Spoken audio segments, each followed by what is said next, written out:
Hello, everybody, and welcome back to the Mind Over Mike podcast. If this is your first time joining me for the show, you've picked a really good one. I enjoyed this conversation, and this one we get a little all over the place. We talk about our mutual time living in vans, traveling the country. Turns out that today's guest and I were possibly at the same diner in Laramie, Wyoming at the same time 5 years ago, and we didn't know each other until this year. So that's always fun. Little weird thing from life. We also talk about his businesses that he shares with his wife, Allie, who's another former guest of the show. They own 3 businesses in downtown Johnson City. They own Saluna Sage Yoga Studio, Johnson's Literary Depot, and On Main, which is a new co-working experience that they're crafting in their space.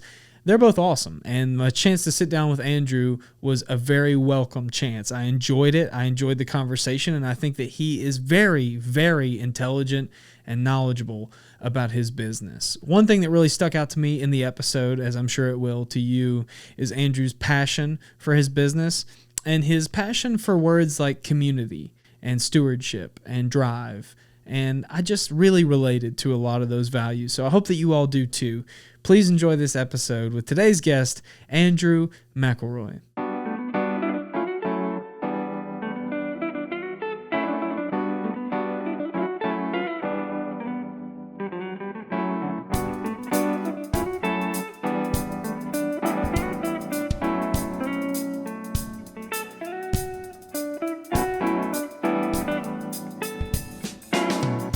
When Allie was on, I feel like she kind of painted her idea of what y'all's journey has been, including like the van and the businesses and stuff. What I'm curious about is your side of it. Okay. She even was like, I feel like if you ask Andrew some of this, he's going to disagree with me on some of it. I should have watched her.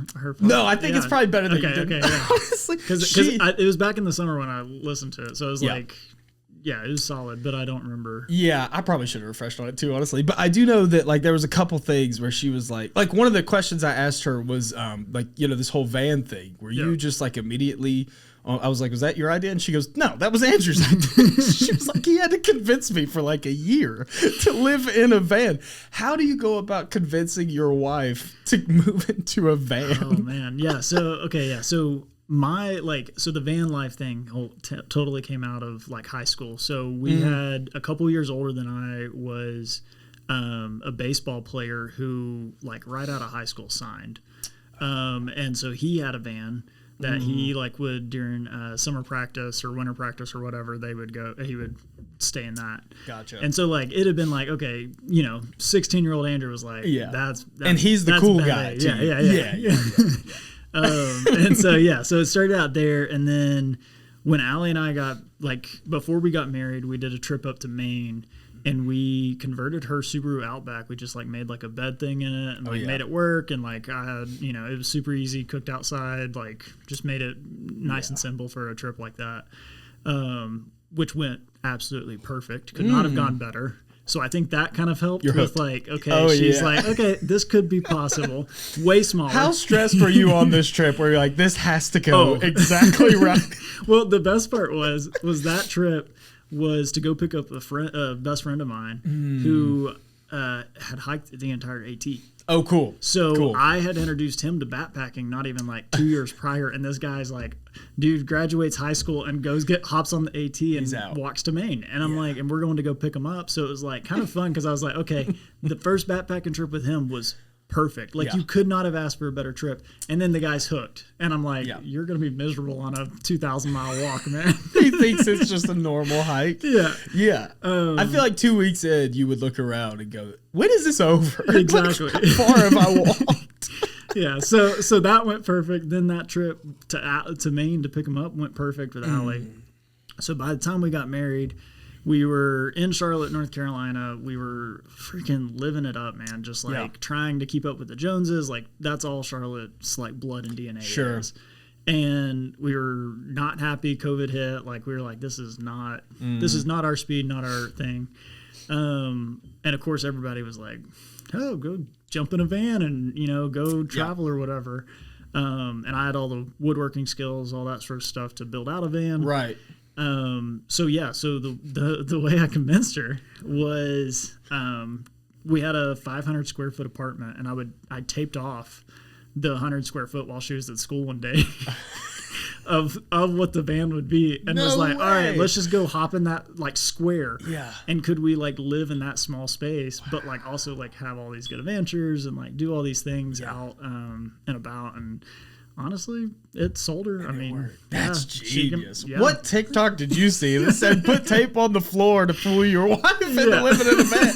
Dude, that's so crazy. I do think, and I remember when she was on, there's like a piece in her that would have to be in there in order for her to agree to something. You know what I mean? Like it has to semi-interest her. Oh yeah. Most people, if you put tape on the floor, they'd be like, take that up. I'm not living in a van. Like, but you knew it would work. That's awesome. It was a lot of timing. And I know you all had kind of like different trips, right? But the main leg of it, was that all 2021-ish? Yeah, so we had a main leg in 2021 and then another leg in 2023. Gotcha. Yeah, so because the 21 we lived on savings and all that sort of stuff while we were trying to find employment and just didn't work out. Came back to Tennessee. Been there. Yeah, and I came back too. Absolutely. Yeah, it's expensive paying for gas, man. Boy, is it. 21 too. I mean, that's when I was in the van as well, and I was only out for like 8 weeks. I was not going that long, or less than that, but I wasn't going that long. But yeah, I mean, I spent a little time in LA, a little time, Vegas, all the gas is just nuts. And I don't know about your van. Mine was like 12 miles to the gallon. So I had an 87 Econoline. Ooh. Yeah, it wasn't great, yours man. Was And I had no heat, no AC at all. So we were like, coming through Death Valley, and it broke down. Yeah. And I've got no AC. And me and my buddy who flew out to do that stretch with me was like, why am I here? It was so bad. It was so bad. I also asked her some of her favorites, and a lot of this also, I will say, is just like personal enjoyment for me. I don't know that it's anyone else cares. But like, of the whole road experience in the van, is there a specific place or town or state or something that really like sticks out for you? There's probably a billion of them, I'm sure. Well, you were talking about breaking down in Death Valley. So during that same summer, 2021, was when that heat dome hit like Seattle and stuff, and like was melting like tram lines, and like it was just absolutely insane. And so we hit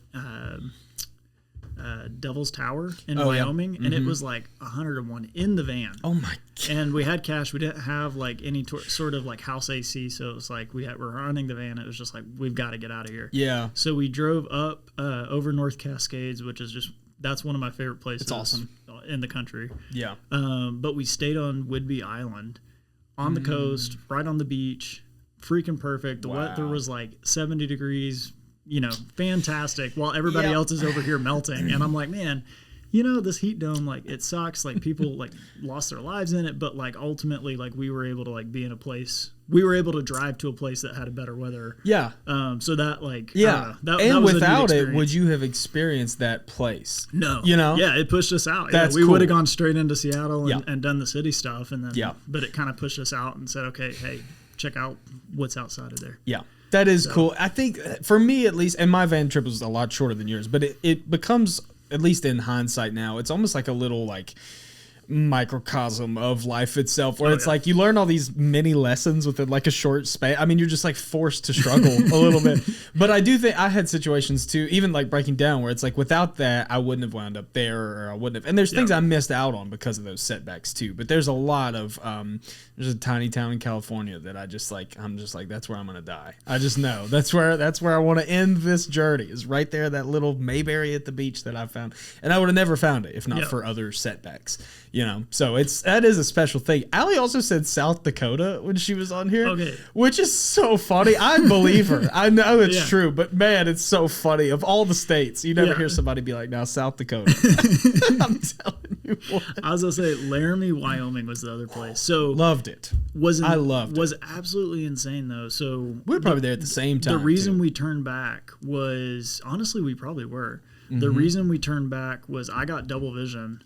That's right. I remember driving the coast of California. Yes. And like woke up one day, like could not get my eyes to correct themselves. Went to the ER, went to a like eye doctor, like everything, and was like trying to figure out. And they're like, we don't know, man. Like, you don't have a tumor. Congrats. That's but so like, scary. Let's figure out what's going on. So that's why we were like, we got to go back, like at least toward the east. That way, if something's worse, I can get an eye doctor appointment and like get it figured out with somebody who has my history or whatever. Yeah. So we turned back, but we stayed in Laramie and Voodoo, which is high altitude camping up there, and like rock climbing and all that stuff. And that's when like my eyes like finally like changed back to normal. I was like driving across or Allie was driving across the country. I was about to say, yeah. I was toughing it out. One eye. But Allie was driving across the country, and I was like taking off the eye patch and like trying to like correct my eye and like focus in. It was insane. That's so scary. But yeah, that high altitude Laramie and Voodoo just was. It's so nice. Yeah, you couldn't be. Laramie, I love in a weird way, and I think it's just me searching for home a little bit on this journey by myself, you know, but it did, like the downtown area kind of reminded me of Bristol a little bit, and I was like, oh, I've been to this town 1,000 times, you know. I'm from there was this a town. Little bookstore down there that I was like, man, this little diner. Did you go to the diner? Yeah. Oh my god, dude, I have a picture of the same diner. I guarantee you were at. That's so crazy. And I mean, that would have been, there would have been a photo of our van and your eco line in the background. Oh, that would be nuts. I'll have to look through my photos now, look for that van. That would have been probably third week of July 2021, somewhere it was close. Dude, we were right there. I remember Allie and I kind of talking over dates. It was close, late July for sure, maybe early August, something like that. So I woke up July 4th with the double vision. Oh, so it would have been like it's close, man. We turned around. There's a good chance we were at the diner at the same time. How crazy is that? 3,000 miles away. Yeah, it is. It is insane. And I don't know. I mean, you guys still have the van. That's what you're hearing tonight. So I feel like I have this weird kind of almost romanticized version of it. You know, it was pretty tough on me. Like I hit a lot of roadblocks and it was a little scary at times. But I mean, overall, do you look back on that stuff as like very formative? Is it something you guys are going to do again eventually? Or I mean, you're pretty locked in to the area for right now. Yeah, I was about to say, having the businesses kind of locks you in. But, after 3 of them, you're like, let's settle down. But yeah, no, the goal is, I mean, ultimately building the businesses we've built, it's to be able to like have that freedom to where now I'm not tied to, because like when we went out in 23, I was working remote for the federal government out of DC, so I was on East Coast time zone working. So waking up at 4 a.m. and working till 2 or 3 in the afternoon. That's rough. In Seattle, and you've got a DC call in the morning. Yeah. Oh my god. Yeah. So, I had a guy when I was in college. I had a professor who was zooming in from Seattle, but it was our 8 a.m. So it was like 4 friends. I don't know why he was doing it, but he was a nice guy. And man, you could tell he would come on screen like, "Good morning." Like, just roll over. Yeah, so bad.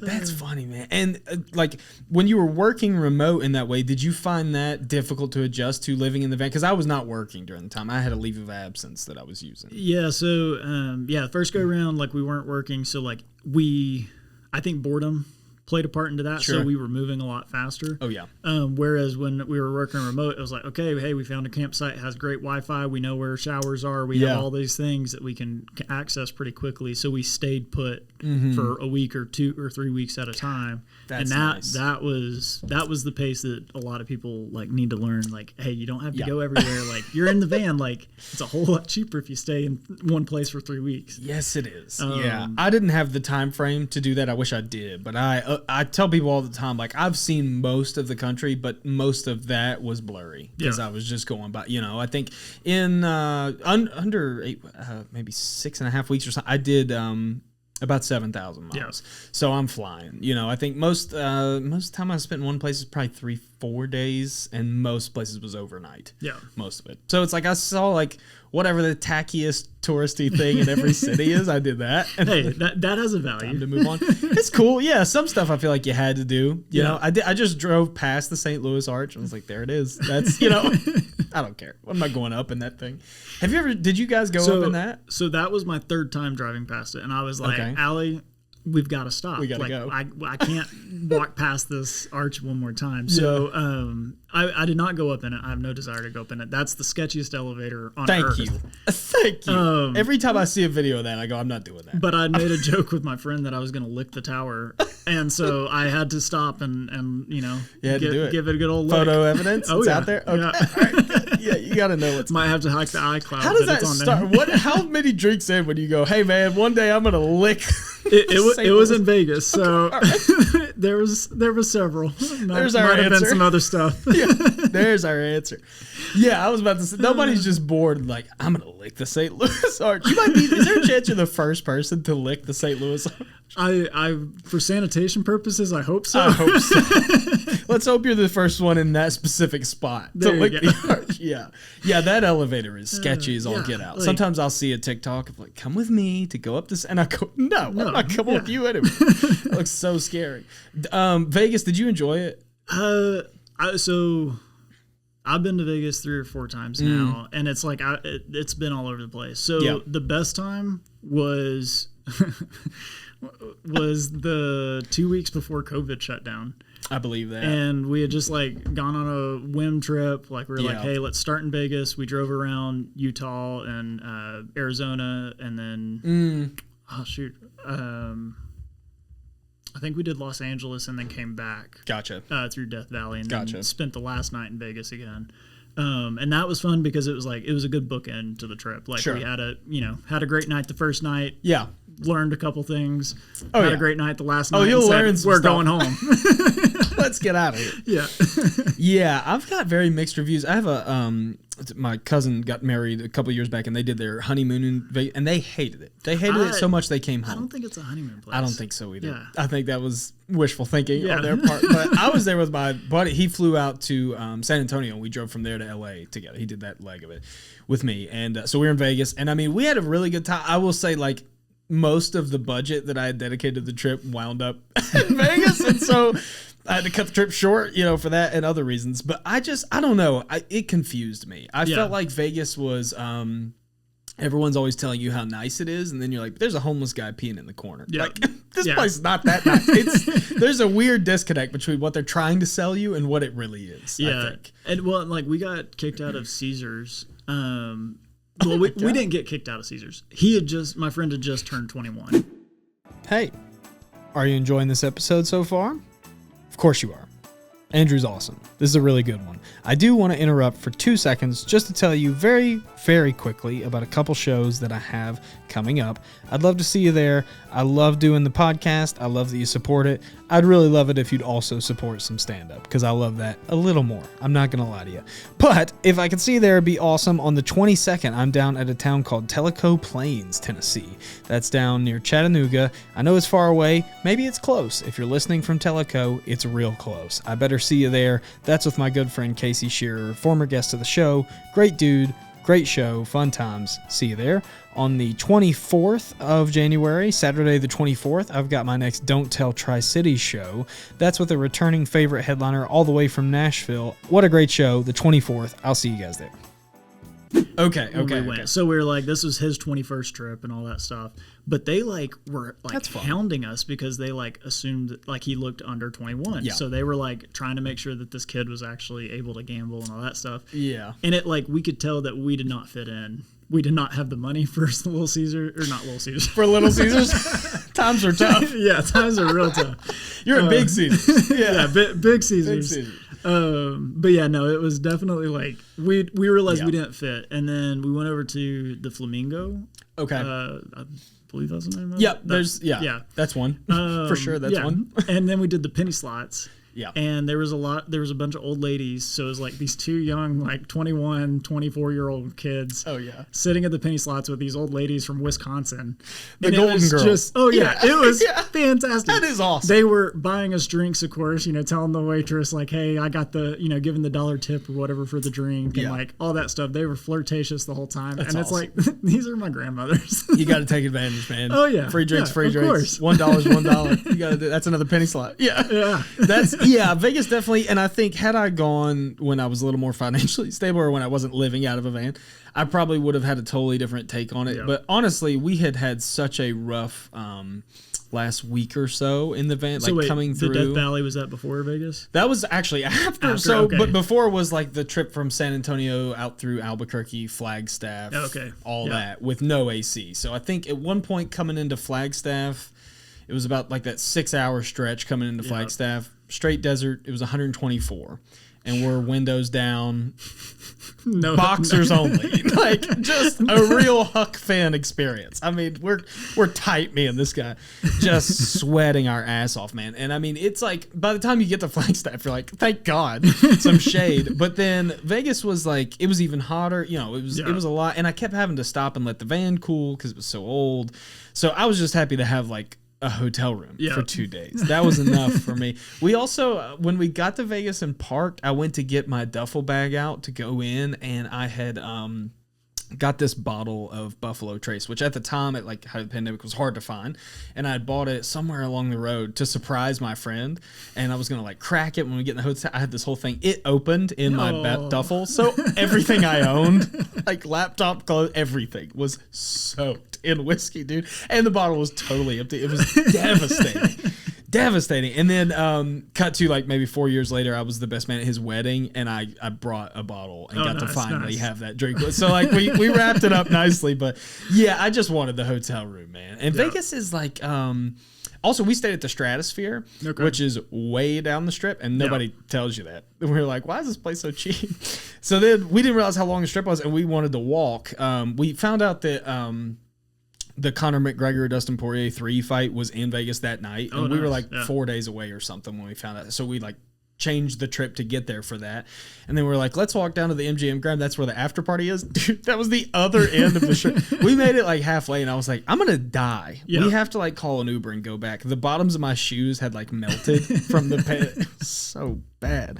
But the desert's just not for me though. Yeah, no, I'm not a desert guy. No, we're outside of Phoenix, Gold Canyon, but we were there in February or March. Oh, okay. And so like we had like there was one day where it like snowed like 3 inches. Yeah, it was all gone by the evening, but like it still was just like the perfect time.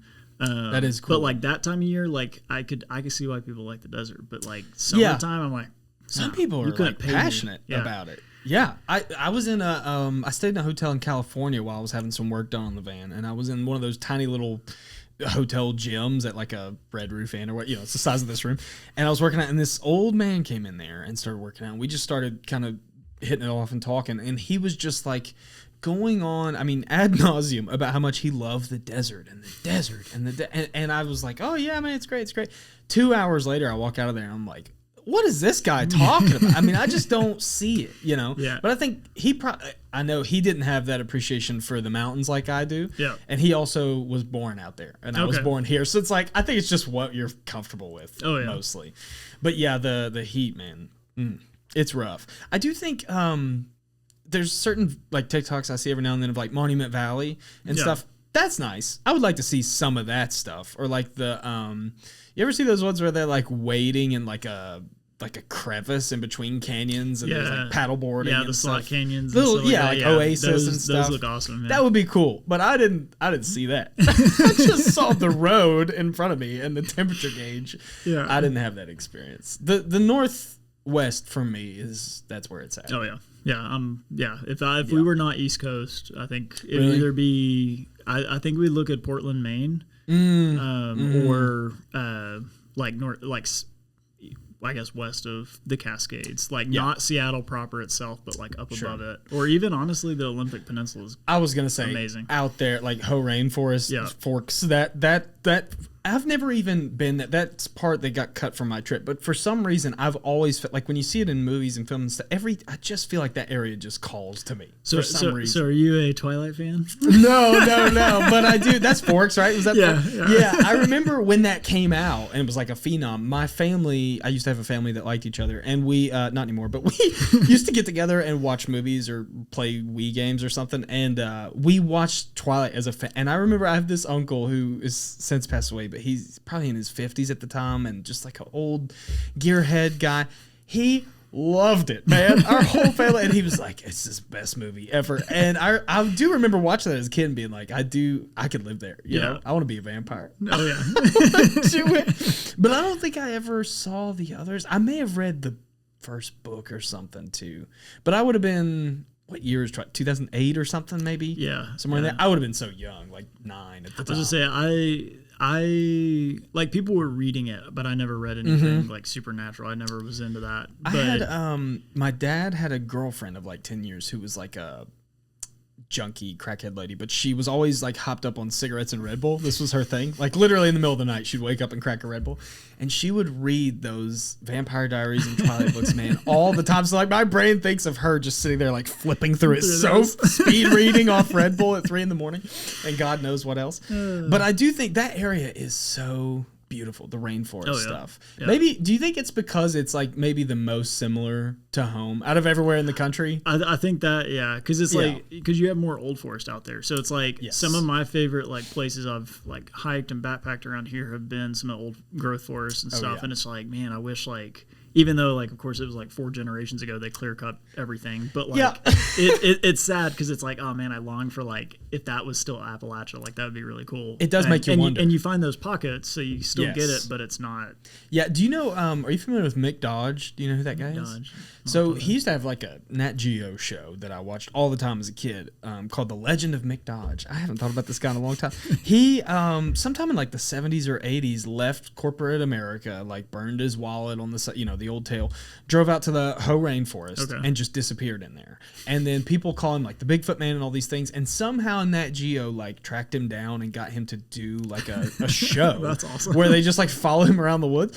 It was the coolest show, man. I don't know if anybody listening remembers this show. If you do, please tell me. Because I honestly, this may be a made up memory. This might be a dream I had. Yeah, I kind of feel like this is. But I'm reminded by I've always joked to Allie that like I'm like half hermit, half like very sociable person. Like I love being around people, but like at the same time, I'm like wishing that I could just be like a hermit in the middle of the woods. Dude, and so like we're the same person. The guy that was up in Maine that like lived as a hermit for like 30 years. Yeah, I'm like, that's this guy. That's me. So I'm gonna look him up just so I know for my own well-being. Yeah. I wasn't dreaming this guy. This is an entire dream series that you had. What's crazy is he had like friends who had like a cabin out somewhere in the wood. Nah, there he is, man. Yeah, no, he exists. Okay, I knew it. I knew he exists. Yeah, yeah. So he had. Awesome. Is he alive? Oh my God, he's still alive. What are the odds? That's crazy. They call him the Barefoot Nomad, the Barefoot Sensei, and Walking Mountain. That's awesome, man. I loved it. If I could be 74 and have that nickname, 74? I think I would go for it, yeah. He's still doing it. And apparently, it looks like maybe the show's still going or something. Probably just reruns, I assume. But that is so cool. That is, yeah. I haven't thought of him in so long. He just, I do remember he's kind of a character, too. Like, I guess when you're alone for 40 years, you kind of, you get a little quirky. Get a little bit quirky. He did like a weird traits. Like he would brush his teeth with pine cones. I remember that. Or like maybe like pine thistles or something. He had like all these weird little woodsy routines that he would like walk you through and stuff. It's so funny you said Twilight, because in my mind I was thinking this guy. When I think of the Hoh rainforest, I think of this guy. But yeah, man, that was it. I could see me trying to do something like that and making it in about 2 days. Being like, I want TikTok back. I'm very much like yourself, where I'm like, I do love people. I mean, I'm a comedian, so, I'm often in front of crowds of 60 people or more, strangers. And you would think I love the attention, but then as soon as it's over, I'm like, you're exhausted. Get me out. Like, yeah. My meter is full. But I was going to say, you get the full fulfillment from it, but also at the same time, it's like, I don't know, there's like something in that balance of like exhaustion with the like adrenaline of like being around people and like having that like, I don't know, whatever it is. Yeah, I think we need it. I think as human, we do need some of it. But there's definitely like I was aggravating my girlfriend recently about, we've been together almost 3 years, and we were just talking about being together, and I was like, I think I'm pretty easy to be in a relationship with. And she was like, oh really? Do you think that? And I was like, yeah, it's simple. I just like, I want you around all the time, and also I don't really want you around all the time. Like I am both. I'm very much both. Where it's like I need you away. I also was an only kid until I was 14, and then I got stepsisters. That definitely. So, and on top of that, I was alone a lot as a kid. So it's like I'm more comfortable by myself. Yeah. Very much so.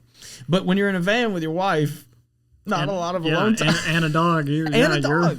That's right. Oh, my gosh. That's a whole other level, because then you got to stop and let him out. Yeah. Oh, my goodness. That's a lot. So when the van trip comes to an end, what was that conversation like, where it was like it's time to go back to normalcy or reality or get a brick and mortar? I mean, how quick? I know she talked about Saluna a lot too. So that's kind of a driving force to settle down, right? Yeah. So she had been doing online yoga, had been teaching that pretty regularly. Right. And so I had gotten it was still my job, but like I had gotten a project that was like $750 million, like elevator upgrades across the national portfolio. Like it was an insane like opportunity for my age and That's like awesome. everything else. So yeah, I when I got that, I had to be in DC a lot more. So we were like, okay, we've got to go back East Coast. Like we can't be doing this whole me flying out once a month. Like it was insane. Oh, the to logistics. A van. Yeah. Taking a flight and then a cab to a van. Yeah. Yeah, that's a lot. That's a lot. So we were like, this is not working as is. So we came back to East Coast and we're like, okay, like we're kind of at that point in our lives where like, unfortunately, a career is going to take a little bit more priority. Yeah. Even though we probably could have made it work if that's what we wanted. Sure. But she was definitely looking more for the community aspect of it. Because, through online stuff, you're not getting that aspect as well as you could in person. And she had been to a few yoga studios that like were awesome. And just like, she was like, this is what Johnson City needs. Right. She's right. Yeah. Turns out. Yeah. I was going to say. She was right. Yeah, so when we came back, we decided not to go back to DC itself, but for us to stay here in Johnson City, and then I would just commute up, either drive or rent a car or fly, for that once a month visit I had up there. That's a lot. Still. Yeah. Oh, it was. Is that was 6 hours, something like that? A little over 6 hours. I've done it for comedy, and it's not worth it for comedy, but it's probably more worth it for you. Yeah, I was gonna say. Yeah. I gotta pay $50. Yeah. But yeah, so yeah, I don't know. We were like, okay, we're back in Johnson City where my parents are and all that stuff, but we also needed we wanted to create some sort of home base. As I said, like we knew that whenever I left the federal government, I wasn't going to have like the steady paycheck coming in every 2 weeks. So like we needed something to build that hopefully within the next couple of years we'll have it to where people are running it and managing it, and like we can kind of step in and help direct it and do that sort of stuff. Be more stewardship kind of oriented with it. But then also be able to say, hey, we're going on a trip for 2 months or 3 months or whatever. Yeah. Y'all got it? Good. Call us if you need anything. And kind of step out and enjoy that part of our personal life, but also like be building toward this community and this organization that like we want. And yeah, so with the yoga studio, originally that was like the game plan. We were like, okay, that's good enough. One business, like it'll be great. Yeah. And then, and then, then, pretty quick too. The government happened. Yeah, that's true. That's true. Well, I will say, like when she was in here, the timing I believe is that the depot had just opened because we had just done the Don't Tell there. Was that opening day? Opening day did that, which was awesome. And then and we always have great events with you guys, but that was just cool. That it was like kicking off this new space. And then Haley and I have been back several times since, and I feel like from what I see, it looks like things are going great and well. I mean, so then that spurs now you all have moved on to this third project, which is insane. Like you guys have to be so tight. No wonder you were like, yeah, we can do coffee. Yeah. I bet this keeps you moving, and I'm the same way. But I mean, with the third project, it's tell me a little about on Main because I know it's all remote, right? Is that right? Well, yes and no. There's a co-working. There's a co-working aspect to it. Yeah. So one of the crazy things with the bookstore too. So when we found the space, we had looked at several different spaces downtown, and we kind of just by happenstance got connected with the realtor, and they were like, okay, hey, this is an old bank building. Like it's got this first floor, it's got a second floor, like it's 10,000 square feet, like way too much space for a bookstore. But we were like, okay, but the space could potentially work long-term for more community-oriented stuff, or even bringing the yoga studio over. So we like kind of could see ourselves growing into the building. And one of the things that like is just insane with the bookstore and like what it's completely different from any other business startup is that like when we announced in February of last year that, hey, we're doing a bookstore downtown, we need books. We need inventory. Like, bring us used inventory. We'll give you store credit. We don't know when we're opening. We have no idea if this thing's actually going to get off the ground, but bring us books. Wow. And the community showed up like 10,000 something books before we opened our doors. Really? And it was, you remember, it was empty in there. It was empty, yeah. Yeah. I mean, that was after a day of people buying books, Right, but like they bought like half of what we had. Yeah. And then, but yeah, since then it's just like, we've done a lot of community events. We've done a lot of stuff like that. And the community's just like shown up in a way that like you don't necessarily get like in a regular business. Yes. And like I tell people all the time, I'm like, yeah, books pay the rent, but like ultimately like what we're here for is for the community to have a space to like mingle and gather and have a comedy show and do all these fun things that are really engaging, but also like not outrageously expensive or anything like that. We're not selling an experience. We're trying to create one with people. That's huge. And I think that because you have Saluna, which is a little more maybe, and I guess that's honestly kind of an unorthodox business too, just in like Allie's relationship with her people that are there. You know, that's not your typical like come to the counter, buy something, leave. She has a relationship there. But the relationship and that community that you guys have built in the depot is really interesting. And I think more and more, maybe at least around here, I'm seeing that. You know, a lot of businesses have been very open to bringing Don't Tell there, and pretty much with each passing week, I get new offers or new tips from people, and that's amazing. I mean, that's what I want to do. Obviously, it's good for me, but it's also I do think it's important to establish this thing because we have. So we have a show coming up on Saturday. As of this recording, I'm about half sold for it already. And it's a new venue and it's a new space. And about probably 30% of those tickets we already have are returning folks who've been to other shows. And so there's a chance that they've been to the depot for the first time because of Don't Tell. And then they go to... by the time this comes out, I can say. Then they go to Sentimental Journey, which is where this weekend show is. Maybe it's their first time in there. So it's like this kind of... mutual understanding that I have with it, where I'm like, I'll bring you people, you bring me tickets, you know, we'll do this thing, but it's creating something cooler than that. I really believe that. Well, and that's the thing is like, you know, Walmart, you can walk into a Walmart or a Target and you can buy whatever you want. Like you don't even have to leave your house anymore. Like you can buy it on Amazon and you're good. A drone will drop it down your chimney. Exactly. It's crazy. It's crazy. These kids are going to be like, no, drones drop it down ruined. The chimney, not Santa Claus. Oh, what are you talking ruined. about? These kids are so ruined, man.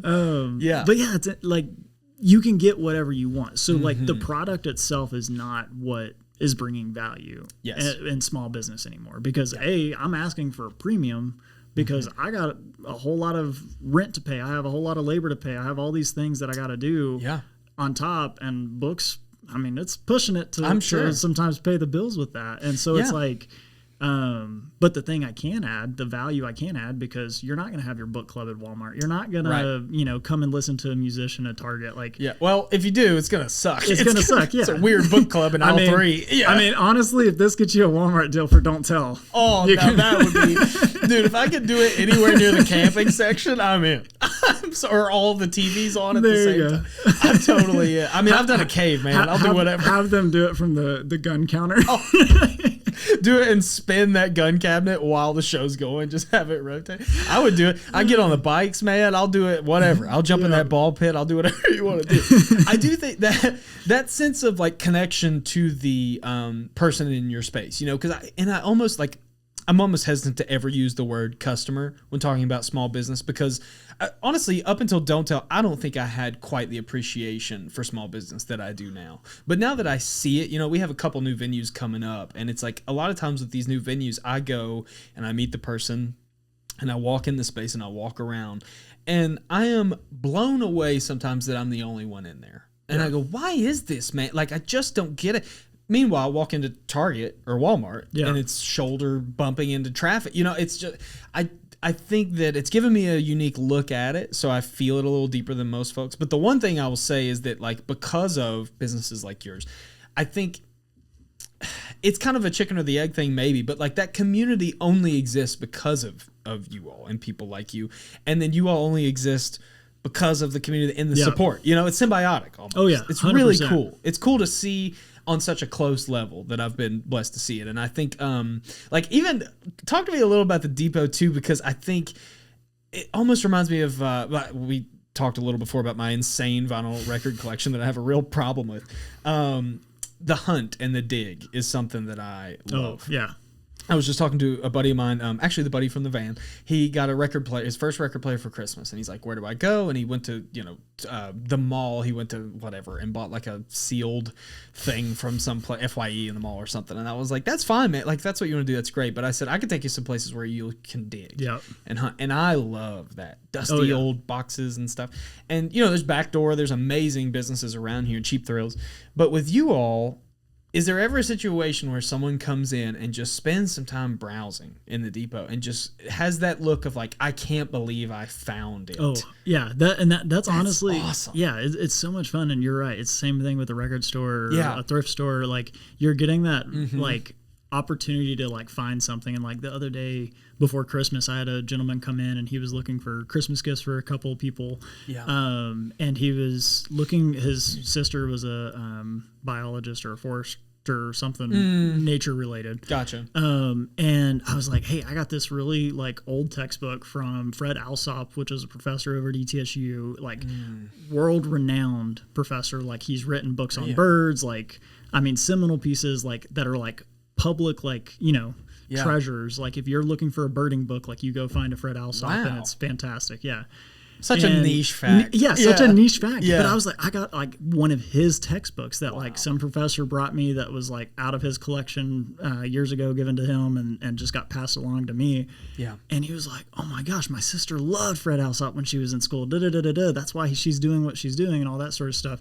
So it was like really, really neat because that like treasure, it's a name in a book. It had no like actual value other than the fact that this was in the hands of somebody who was seminal to birding and nature and all that sort of stuff, but also like to this person as an individual. And so it's like really, really neat to see that. Like just those little like treasures that surprise treasure. Yeah. Because and I've lived in a van. I've gotten rid of most of my stuff. Like 9 times out of 10, I look at some of this stuff and I'm like, right. Sure. Right. Well, I think so often we focus on, at least in today's, because of the state of our country and society, I think we focus on like getting away from material things and material doesn't matter and get away. And I think there's a lot of weight to it. But I do think in some cases, like what you're saying, that book, that material thing, to you is a textbook. Like even when that guy brought it, you're probably like, why would I want a birding textbook to sell? But when that person who received it as a gift gets it, it touches something in it that you're not getting that at Target. No, you're just not. Never. You're just not. And that's the same with like some of the albums I own are original copies, and I'm very like, that's one thing I'm real kind of specific about is I don't want this, if there's a barcode on it and it's an album from the 50s, I don't want it. I just don't want it. But there's a lot of people who could go to Walmart and buy that same album, take the sleeve off, get it home and play it, and that's all they need it for. There's another level to it though for me, and I think that facilitating that in your all's business is so awesome. And kind of the reason I ask you that question is right before Christmas, Haley and I were downtown doing our little Saturday morning thing we do, and we stopped by your store, and she was talking to Allie about something and petting the dogs, like she does, and I was like, I'm just gonna go browse around, because the last time I was in there for Don't Tell, it, like you said, it was pretty empty. So I was like, let me go look, and I saw a big sign in that back room that said Western, and I was like, oh, this is gonna be bad. So I go in there, because I was raised on Westerns, and so I go in there and I'm thumbing around, and I found an original copy, I think it's 1946-ish, it's called Shane. And it's a movie made in 52. And I knew the movie. I did not know it was a book. But I start flipping through it, and then, of course, I pull out my phone and look. And it is. It's the movie's based on the book. That movie in 1952 is the first movie that my grandpa ever went to. Oh, wow. And saw a screen in a movie, and his dad took him, and he tells me this story my whole life. He said, like, that's the only time, because he had siblings who came after that. Yep. And he goes, that's the only time in my life, I think, that me and my father went and did something, and he took me to my first movie, and it was Shane.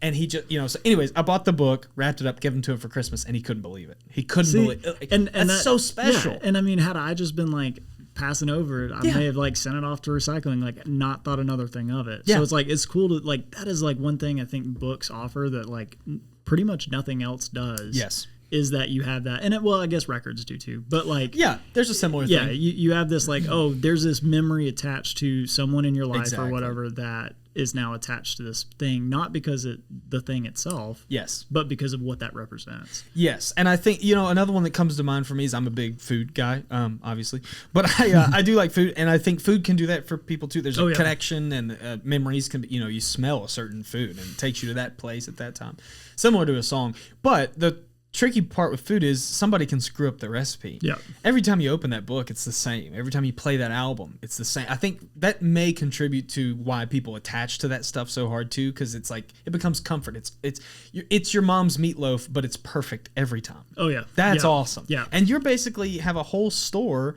of everybody's mom's meatloaf. And even though other people don't understand it or why does it appeal to them, people, I'm sure you see it every day. They see something and go, oh my God, I need that. Yeah. That's awesome. Yeah. That's so special. Did you have any awareness of that starting out with the depot? Was that like part of the goal? I guess that's within that community idea. Yeah. So like, so for me, like a bookstore, like I'd always told Allie, like, this is what I want, like my retirement job to be like when I'm old and curmudgeon. Right. And, like, I remember her saying that. Like that's what I want is like a bookstore. I think it'd be cool to have a bookstore as an old guy. It would be cool. Because like some of my favorite bookstores, that's what it is. It's these old people that I go in there and this is their retirement job and like it smells musty and like everything else. But those conversations that you have with them, it's like, man, there's magic in that. Yeah. So before starting, like I had very vivid, like these are like those bookstore owners and these bookstores that are like up here, top tier, like Hall of Fame type bookstores. Yeah. And so with that, like I was like, okay, this like is Books A Million. Is that one? Oh yeah. Barnes and Noble. How'd you know? The big two we call them. Yeah. The big two. Yeah.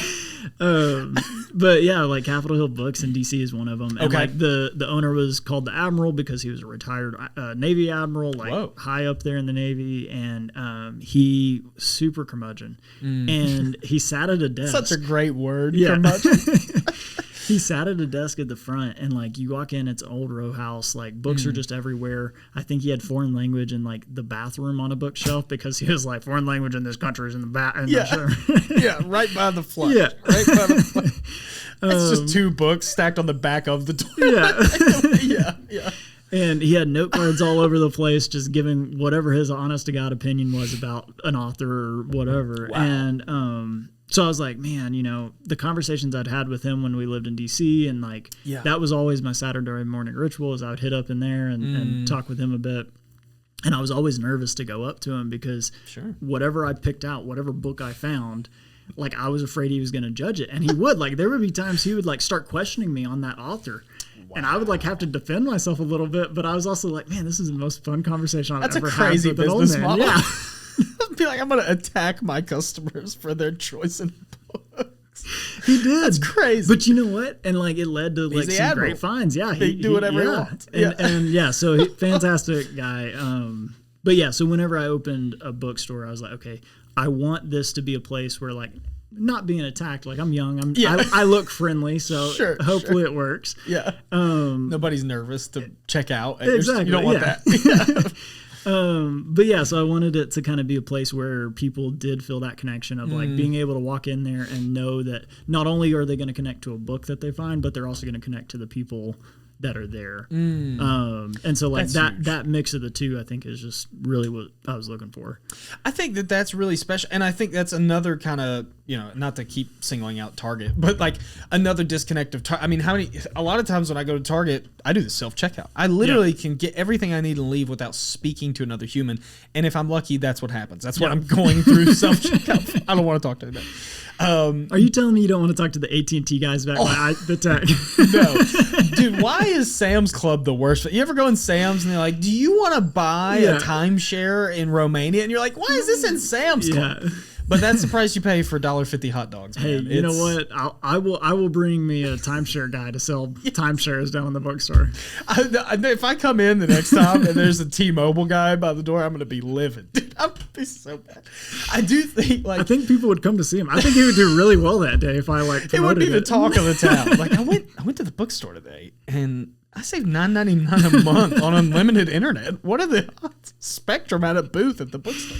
I do think that like that target model or just big business model of the least interaction possible is sometimes what I need and sometimes what we crave. But I do think that maybe more often it would benefit you to have a like barista is one that comes to mind a lot because I was a barista for years, but just at a Starbucks. It's a whole different thing. But like when I go in Fearless downtown or Dos Gatos or these great businesses that Johnson City has, I do think that there's some level of connection that you get with that. Part of it is like, I don't want you to spit in my coffee. You know, that's a big deal. But like every time I go to Fearless, there's a guy there, there's a barista who, his name is Nathaniel, just like mine, but I think he goes by Nate. And every time I use my car, or they say, what's a good name? I say Nathaniel. And he's like, I'm Nathaniel too. We've probably done that 8 times. And then now it's to the point where every time he does it, he goes, we've done this before. And I'm like, yeah, but you don't get that at Target. And you definitely don't with the self-check. If you do, you're schizophrenic. If you're talking to the self-checkout thing. But that connection is cool. Do you have, I'm sure with any business, do you have like regular customers that you've built this relationship with through the depot? Oh yeah. My favorite customers are the kids. So we have the Kids Read for Free program. So we give kids books out 0 through 12. There's no limit on it. There's no like, hey, go take this for 2 weeks, bring it back. Like we were like, okay, literacy in Tennessee is in the junk. Like that's true. It's bad. It's like you and Dolly Parton. 43% over here is like on the reading level. 43? Yeah. Oh. So it's like this is like dismal. It's like what's going on here? It's so bad. And I do think a lot of it's our cell phones. We're picking up cell phones. Kids are getting cell phones. Like they're just that's not a healthy way to go. Information's too convenient. Exactly. I agree. And then the books and the things that are like static are not convenient. Yes. So that's the whole point is like get these books, get them home. Yeah. Have no limits on them because like ultimately like if they want to read about whatever it is, like they should be able to find like that book on their shelf and go pick it up and read it. A textbook about birds. They need it. Yeah, if they want. If that's what they need. Learn it up. Hey, I have a kiddo that he's really into fish, like tropical fish. And like his parents have gotten him a saltwater tank, and like every time he comes in, they're looking for saltwater fish books, and I'm like, that's awesome. I love it. Like that's again, awesome. it's so niche. It is, but it's like so meaningful to him. Exactly. That's so cool. But yeah, no, these little kids like that come in. So I have one that comes in maybe once or twice a week. Mm-hmm. And as they're walking down the sidewalk from their parked car, he starts pulling his mom into the bookstore, and she's like, no, I got to go get coffee. So she like has to pick him up every single time and then go get coffee from the Moon and then come back up to the bookstore. Yeah. And he like walks in and he feels like he's in charge. He can walk wherever he wants. Like he loves it. He finds books. Like he just loves being in that space. And it's like, this is a 3-year-old who loves a bookstore. Like amazing. You don't get that. You don't get that. And so, so it's like, I love that like experience, and it's not like overwhelming because I feel like every time I'm in Target, man, a kid is crying in the toy section. And it's like, dude, I loved going into Walmart and Target because I was like, I'm never having any of this. Yeah. It's cool to window shop and dream. Exactly. The amount of times that my mother said no to me in my life, she, probably more than any other word in the English language, she said no. Or no, we can't afford that. Like, I mean, just no, put that back. You know, I do. The 3-year-old thing is interesting too because that kid can't even read. No, but he has an obsession with a bookstore. Yeah. How cool is that? That's the space you've created. And I think what's maybe even cooler than the fact that exists is that you're cognizant of it and that you're aware. You know, like you see that impact, and not in a financial way. You're not going, oh, he drags his mom in there and they spend $20. That's not what you care about, obviously. And I think that is maybe a separation between you and other, definitely large businesses, but I'm sure small businesses too, where it is business and it's their livelihood. But I think the fact that you and Allie have such an obsession and a passion for what you do has always stuck out to me. Yeah. Even like with her in Saluna, you know, I think Haley's attended a few classes there and stuff. So I'd say we're pretty integrated in your all's businesses. And we've done shows at, you know, we got to do the new location soon, but we're done them at the old one. And I think that just seeing you all operate in your space gives a cool picture of it too, of like, I've never gotten the impression from you all that you're like, we're here, this is our business, you all are customers. Yeah. It's a different thing. It's just a different thing. As I said, books pay the rent. Yeah. Like at the end of the day, there's no getting around that. Like that is the reality of it. Like, that's what I got to do. But again, I'm not like, I don't think obsessing over like, hey, when you come in the store, I want you to spend $20 Yeah. because that's what I like. You're not numbers to me. Like if I wanted that, like I would go back and work, big retail, and I'd be a store manager of Target, like pulling in $3-4 million. Yeah, like. Making Buc-ee's, a whole dude, lot you ever more. seen those managers? Yes, yeah, Driving $150,000 a year. Rolls-Royce up to Buc-ee's. It's crazy. Not a bad life, but it is though. But it is. though. And at that point, like the customer is a number, and it's like like that's not that's not my goal. And ultimately, I do want like my big readers and my customers that are regulars that love buying books and finding books. Yeah. Like I want them buying books. Like I want to make sure I have what they want on the shelves. Right. Yeah. But at the end of the day, like if they walk out of there and they don't have books in their hands, like it's okay because they're going to be coming back because of the community or something else going on. Book club. We have a cookbook club coming up. Oh wow! Yeah, that's pretty cool. This might be your. Yeah, you're about to hook me here. Yeah, so I love that you're like food, huh? And I'm all in. But yeah, no, like so like a cookbook club. Yeah, so the idea with that is we were talking about recipes earlier, and so the club will pick a cookbook, and then throughout the month they can make recipes from it, they can read it, they can look through it, whatever, and then the following month they will pick a recipe, cook it, and bring it as a potluck. That's awesome. And then we'll just have this giant dinner. Damn, I with might friends. be in. Yeah. I might be in. Yeah. You had me at giant dinner. Exactly. Yeah. I'm like, that's a great idea. It'll be a fun time, and like everybody will enjoy it. And like, I mean, I'm not expecting to sell like 1 million cookbooks here. Like, I'm not over here making a millionaire. I'm starting to wonder if you're just sitting on barrels of cookbooks. You're like, we got to think up something to get rid of these Paula Deen cookbooks. So my favorite, all right, I got to tell you this. Okay, all right. Because you brought that up. Okay. All right, so my favorite sales strategy so far with the bookstore. Okay. Because book people love puns. That is their comedy through and through. I can see that. You'll have to remind your comedians next time they come in. I will, absolutely. That's the key. I'll note that. But so of course I have the note cards throughout the space that kind of have different puns and different sayings or whatever on them. But I have been trying to think of something. We have old like vintage water coolers from the 70s in there.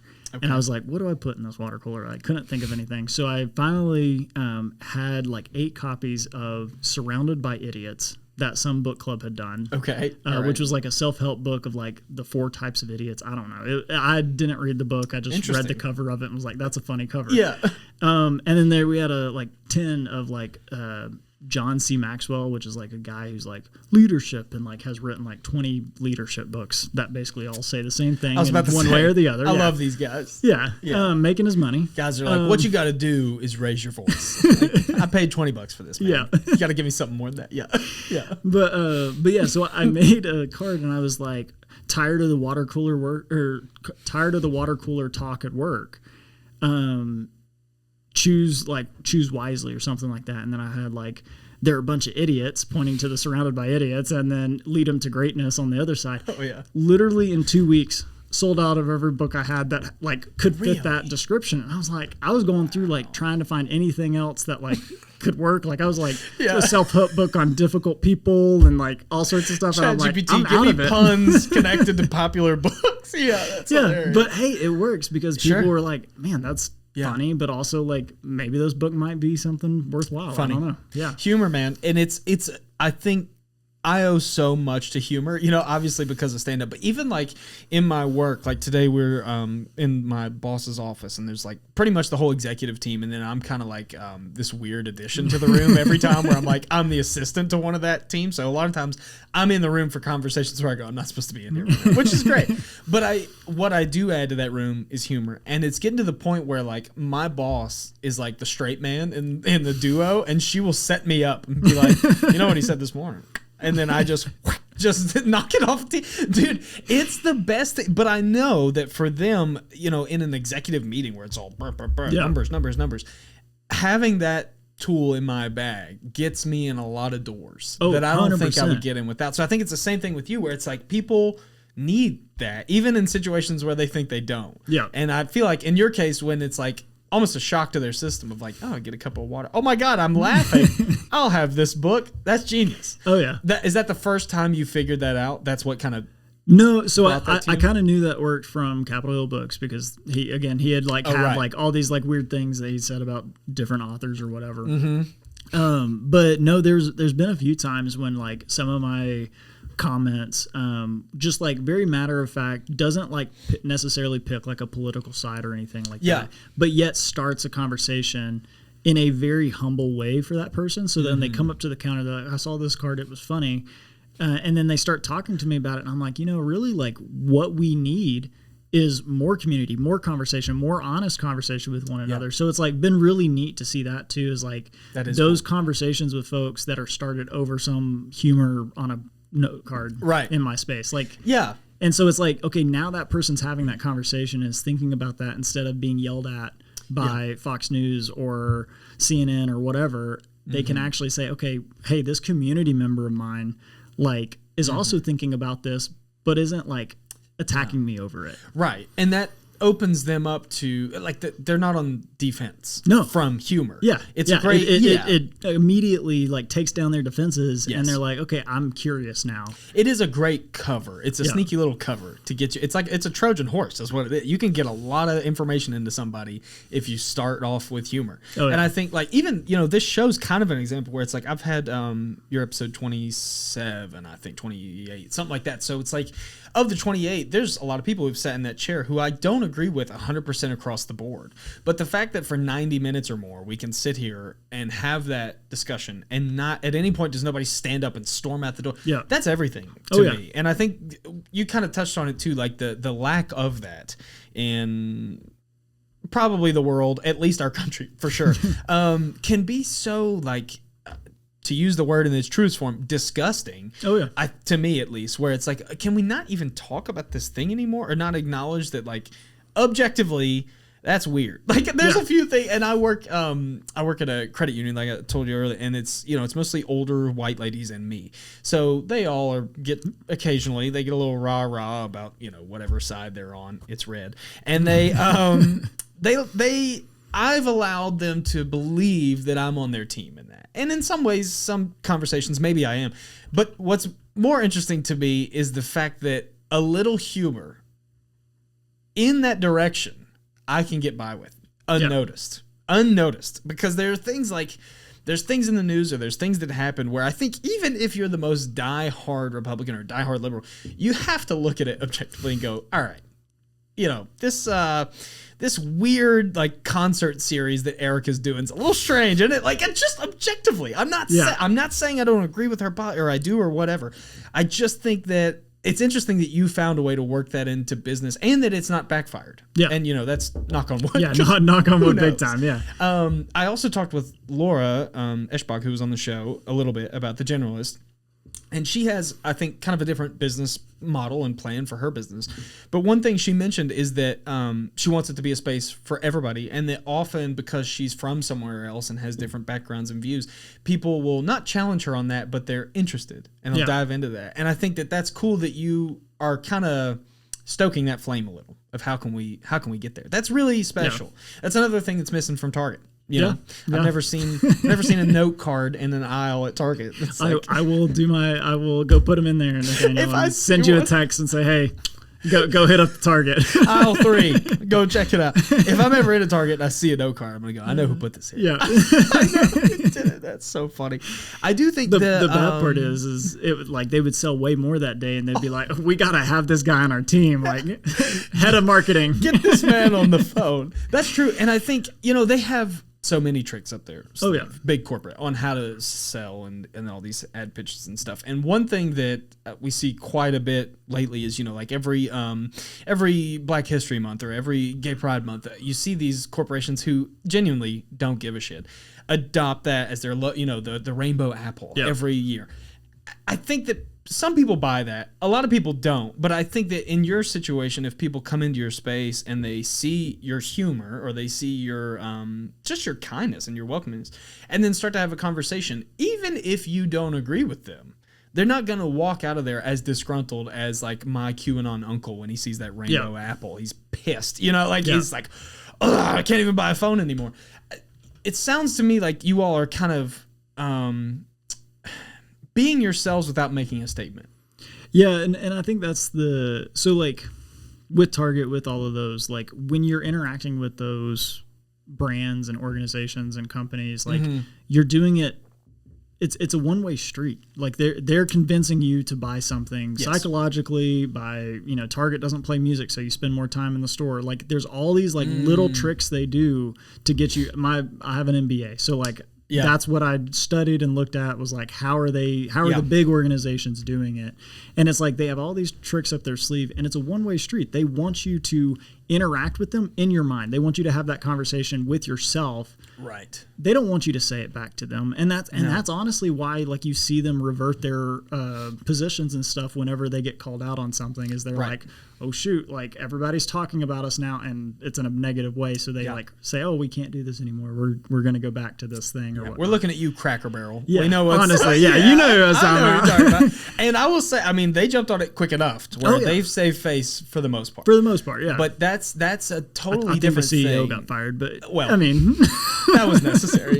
She took away the quesarito, dude. Get out of here. Yeah. Get her out of here. It's back too. I think the cool thing about the contrast there, I guess, between your business and that is that the psychological aspect and the things you're mentioning that they do, even like the no music thing, which I've never thought about, are tricks. Oh yeah. What you're doing is not a trick. No, it's to engage a conversation. Yeah. That is the ultimate goal. Is like I want them, whatever it says, I want them to be like, oh, I found this funny, or I saw this, or I am thinking about this, or I saw this book and I'm talking about this or whatever. And the more I can get that conversation going, the more it's a two-way street, and the more that they're going to walk out of there feeling good about themselves that they just had this proactive interaction with someone that wasn't just me exploiting them. Right. And that's or you the goal. trying to convince them or sell your position on something. Exactly. That's something that Laura and I talked about briefly too, is like her politics or her beliefs on things probably don't align with a sizable percentage of people in Johnson City who would walk in her front door. But the goal is never to let you leave this business feeling like I'm pushing me on you. Yeah. That I think that's huge. And I think in your case where you're selling kind of the experience, not only the product, that's even more important. Oh yeah. Because it's like, you obviously, every business wants them to come back. But in your case, I mean, you have people who are in there for hours a day. Yeah. You got to build some rapport with them or some trust or relationship. That's huge. Like I mentioned, I was a barista at Starbucks, and we used to have a guy who would sit in our corner table, same table, and I guess he worked remote. He'd be there for 8 hours. And just naturally, over the 3.5 years I worked there, I got to kind of know this guy. Yeah. That's not, to your Target example, nobody's sitting in Target back by the PS4s sipping a coffee for 8 hours. Like, there's no relationship there. It's missing. Do you find that people, customers or people within the business now are more aware of that? Does that seem to be like a cultural shift a little bit? I know like shop small is a thing, but the idea that I want to connect with other humans feels to me that it's kind of making this resurgence in a weird way. Yeah, I definitely, it's funny because I have like a population that definitely is that way. Like they're coming in to interact with me. Sure. And it's fantastic because honestly, some of these interactions I have with these folks, I'm like, I may be the only person you're talking with throughout the week. Yeah. I believe, and that's huge. And it's huge, yeah. And then I have those that like come in and don't want to interact with me at all. Like they're embarrassed that I have said welcome in. Yeah. And they're like, they're like, I am going to look around and like walk back out. And that's okay. Like I get that. Like if that's what you want shopping wise, like I can give that to you as well.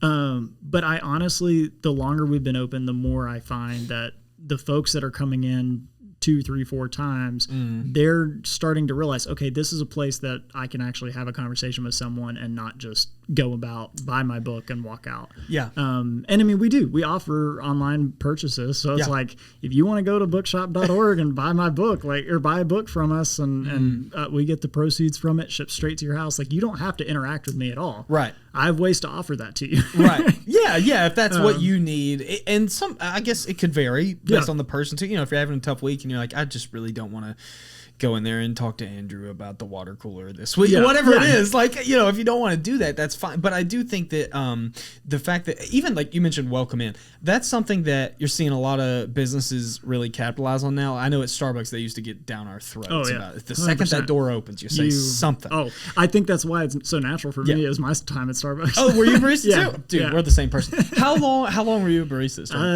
Starbucks?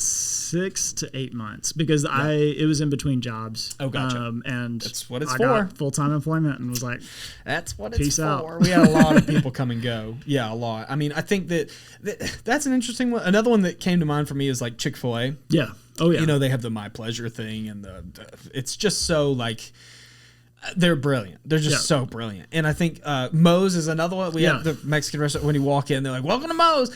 That like jumping on opportunity at times, just as a customer, can feel a little aggro. Oh, yeah. But that's when it's coming from a business like that. In your case, it's just a whole different thing. Like, I believe you. When you say welcome in, I believe that you're genuinely happy that I'm there. I mean, small business, I am. Right. Yeah, and that you want me to feel welcome in your space. When Moe's yells, welcome to Moe's, and then goes back to making a quesadilla, they're like put out by the fact that they have to say. And as a barista, I'll tell you, I hated it. I hated it. I was a bank teller for a little while. I hated it. As soon as you come in, I have to say, that's like just, it's awkward, it's hard, all these things. But the fact that you know the steps to making that space has to be a huge factor in the success too. How much of your background in the marketing and all that, like your knowledge of those little, again, not to use the word tricks, but like those little different mechanisms that make it work, how much do you think that's played into the success overall of the depot? A lot of lessons learned of what not to do because so like I feel like MBA school now is really focused on kind of the lessons learned from bigger companies. Yeah. And so when I was in school, REI had gotten in some hot trouble over some things that they were doing. Yeah. Patagonia was actually doing good things, so like that was a big success story. Right. And so like at any given time when you're doing that business school stuff, like you're really looking at the failures and the successes. And so it's like I don't want to become like, again, I'm not out here trying to be another millionaire. Like that's not the goal here at all.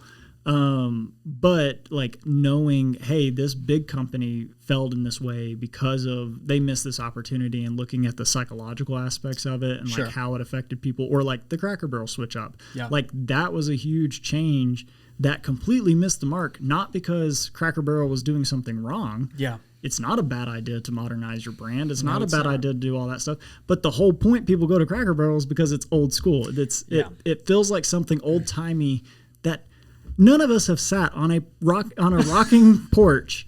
No. Next to a Cracker Barrel. No. None of us have done that. Never. Except at a Cracker Barrel. Except when you're waiting on your family to stop shopping and you're like, we don't need candy sticks. Okay, it's been 20 minutes. I don't want to play checkers again. Let's get out of here. The whole experience is Cracker Barrel. Like nobody has this past experience to this thing. But they've convinced us we all did. We all did, yeah. And that's like such a cool like thing. And so when they started changing it away from that, when they added alcohol, that caused a little bit of outrage because people were like, this is a family restaurant. Yeah, I don't love it. I'll be honest. I go in there now and I'm like, champagne and iced lattes. What is this? Where am I? With biscuits and gravy. This ain't. Also, I'll have one, sure. But it's like I think one thing that I have reflected on quite a bit and a little on this show too is like the true power of nostalgia. Yeah. And sometimes to a fault. Like in my own case, a lot of times nostalgia for me can trump being present in a moment. It can really place a lot of expectations on a moment or a place. Like I've had a few instances, even like with Haley, who is my closest person in my life. And there's instances where my own nostalgia around a food or a moment or a place can really trump the experience overall. Yeah. And when it doesn't go perfect, there's this letdown and all these things. So I think Cracker Barrel is a great example where it's like, even if it's a manufactured nostalgia, we all feel it. We're all like, man, this checkered board is just like the one my grandpa. No, it's not. He didn't have, he couldn't play check, whatever. But I think that so how much of your knowledge of nostalgia plays in? Because that's a specific part. That's what I was about to say. So nostalgia is definitely a huge part of the used bookstore game. Right. Like, because new books, like, people are coming in because they're wanting to learn something or like they're engaging with something. So you really get the personality of the person and like their knowledge, interests, and all that sort of stuff with new books.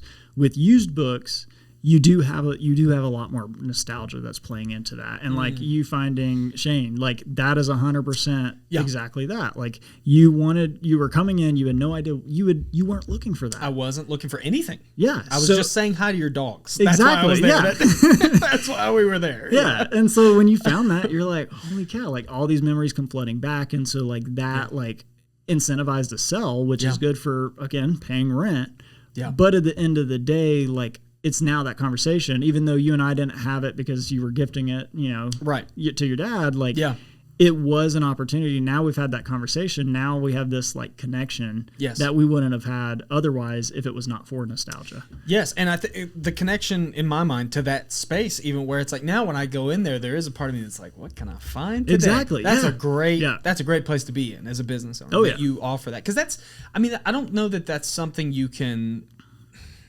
like, to use the word again, manufacture. That's like a very organic thing. I was just in there. I just saw a sign and was like, oh, I have an interest in that. And I found this thing. And it almost more so in my case, it's not even for me. Yeah. I saw it and it hit the nostalgia of a story that was told to me by my grandfather from 75 years ago. Yeah. His nostalgia fled through me to your store. That's so cool. Oh yeah, that's so cool. And as you said, I can't manufacture it. It is complete happen chance. And like 9 times out of 10, I'm not gonna hit that. Like on a regular business day, if I have 100 people come in the store, 90 of them are not gonna have a nostalgic experience. None of like those 90 people, they're coming in, they'll find a book maybe. Yeah. So a bunch of them are gonna walk out the door. Yeah. Hopefully they're gonna feel welcome. That's the goal, is 100% feel welcome. Sure. But the 10 that do find something nostalgic, they're going to be the ones that are going to be like, holy cow, what is this place? Yeah. And it's that magic that brings them back downtown. It's the magic that brings them back to this place that's building community instead of just, again, paying rent for a building. Like, it's risky. Nostalgia. Like, this is not something that, like, you should take because you're like, oh, this is going to work and I'm going to be a millionaire in 5 years or anything like that. Like, no, there's also not a lot of millionaires' long-term goal is to live in a van. Like, exactly. I don't know that I'd put you in that category. And I think nostalgia may be the most powerful thing, to be honest, in my life, and I think in a lot of people's. When talking with other business owners, one of the things that's come up in the past too is that, like at the Generalist, they offer some items that are super regional to other regions, and that prior to them having it on a shelf, you maybe couldn't find it around here. And Laura mentioned several times that she had a customer come in and see an item and go, I haven't seen that since blank. I didn't even know you could get that here, all these things. Your case is maybe not as geographical as it is timeline wise, because it's like you said, with a new bookstore, you can go to Barnes and Noble. There's 1,000 books. What you're not going to find is a 1945 copy of a book that only my grandfather's aware of. Like, that's just not for sale. And the fact that you can do that almost unknowingly, because like you said, when you got that book in, you're probably like, I don't know what this is, but maybe somebody will. Does it ever get, does the stress of that kind of open-endedness or the mystery involved, does that excite you? Does that scare you? A little bit of both? Because you're kind of relying on surprise and nostalgia and all these things, like, to make the sale. So I would say yes and no a little bit. Like it's a mix. Because there is, like, with any used bookstore, like a lot of used bookstores, they automatically like reject what you're bringing in if they don't need it or have extra copies or whatever. Whereas I accept it because I have several community partners where I have libraries that I can go donate the books to and whatnot. And also, like Johnson said, he has to pay for recycling. So, like, if worst case scenario, if it's not going to be resellable or not able to go to a thrift store, then I'm going to recycle it. Like, I'm not over here hoarding books or anything crazy like that. That's what's in the van. Stacked up. There's times. 12 copies of Shane. I got to get rid of it. But I know who I'm going to push them to. That's right. You know where to find me. But yeah, so I mean, there is this, like, am I getting rid of a book or passing on a book to one of those partners that is a potential for that? And again, knowing that 90% of the time I'm going to miss the mark in terms of creating that magic. But knowing that like, when I do hit it, it's something like super special. It's reaffirming that I'm in the right business. It's reaffirming that I would love to do this. If I can do this for another 50 years, I would.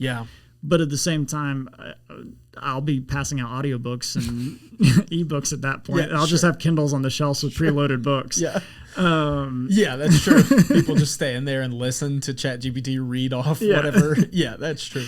The kind of some of the things you're describing are very true. They ring true for me through a different filter. And I think pretty often on this show, I'll have a conversation with someone about their business or their passion or whatever it is.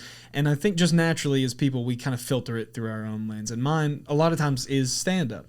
But one thing that I really relate to there is that stand-up has these moments where 99% of the time, I can't catch that magic. That 1% is beyond lightning in a bottle, and it's so intoxicating. And one thing you said that really matters to me is that it's reaffirming that you're in the right place and you're doing the right thing. And I've had just enough little moments throughout my 4 years doing this thing, which is in the grand scheme not a lot of time, but there's been just enough to kind of like refuel my tank and get me a little further on that journey. So for you, I mean, do you think that obviously so far you still have the business, so it seems to be filling. What's the next chapter look like for the depot specifically? I know you have other projects, but for that specifically, is it like we've made it, we can kind of cool off and relax for a while, or is there some adaptation you're looking at to move forward with the depot? Yeah, so I think the biggest thing in like what 2026 in particular, so short term, like 2026, the goal is more community oriented stuff. Gotcha. Making it affordable too. I know like that's the big thing right now with economics and everything going on in the world. Like people are feeling a little uneasy about opening that checkbook. So like I need to be able to provide something of value relatively cheaply, but enough of it throughout the month that I can pay my rent and do that. If you can't tell, that's the reoccurring thing with small business, paying that rent. Oh, of course. I mean, that's everything. Yeah, because I think, like for me, I clock out of work and I don't think about work until 8 tomorrow. Yeah. You guys are on the clock 24 hours a day times 3. Yeah. Which is, I mean, that's so much thought that goes into this. Yeah. And so it's like, so with that, like, I know that getting people, I'm still like new on the scene in terms of like the business and everything like that, being present in Johnson City at least 10, 15 times a week, have people come in the store, even though we're all over Instagram, we're all over Facebook, we're all over these social media platforms, we're in the newspaper, like we're doing pretty good in terms of like getting stuff out there organically. But people still come in, they're like, I didn't know this was here. I walk past this corner every day. And I'm like, do you though? Like, do you pay attention? Like, do you have glasses? Like, I got a great eye doctor down the road. Like, I think a lot of people don't. They don't because they're in their own little worlds. Yep. And that's okay. Yeah. But ultimately this year is about building more community space for people, places where they can hang out, not feel an obligation to spend money necessarily or anything like that. Right. But when they want to, I'll welcome it. Yeah, sure. I'll allow it. Yeah. But ultimately, like having that awareness in the community that, hey, there's this cool place downtown that you can come out, you can hang out, you can look through books, you can find something that maybe rings a bell for you. But ultimately, like that's kind of the game plan with like the cookbook club and some of those things. We're doing more kids programming. We're just trying to get that built up to where there's a regular cadence. So, on the third Saturday, people know, hey, Johnson's Literary Depot, they're doing a concert with some local artist. Like, I want to go check that out because I'm not doing anything. Or, hey, Don't Tell's going to be maybe downtown. Maybe. And maybe it's going to be at Johnson's Literary Depot. Who knows? Who knows? Definitely it will, by the way. Yeah. Definitely at some point soon it will. But yeah, so like having that kind of space where people expect, hey, there's something going on. Right. And that they can go and enjoy something for a relatively decent price that, is going to people here in the community and is supporting kind of the long-term goals there. Long-term outside of that, so we'll go into On Main and what that is. Okay. Yeah. The third because that's like a whole, the fact that you guys have, because I do want to say, like when Allie was on, she talked, at length about Saluna and that journey and the van stuff too, and her personally. But as far as business goes, she's like, this is my baby. And then we got into the depot a little bit and she's like, but that's Andrew's baby. Yep. She's like, so you need him on to talk that. Would you say that On Main is kind of a mutual child of yours? Yeah. Okay. Yeah, because it's the blending of Ironically, it's between the two. Okay. So saloon is at one end of the building. I'm at the other right. end of the building, and it's in the middle. Right in the middle. There you go. But yeah, so part of that was back in October when our landlord was like, "Hey, like y'all can have the whole building at a really great rate. Here's what we can do for you.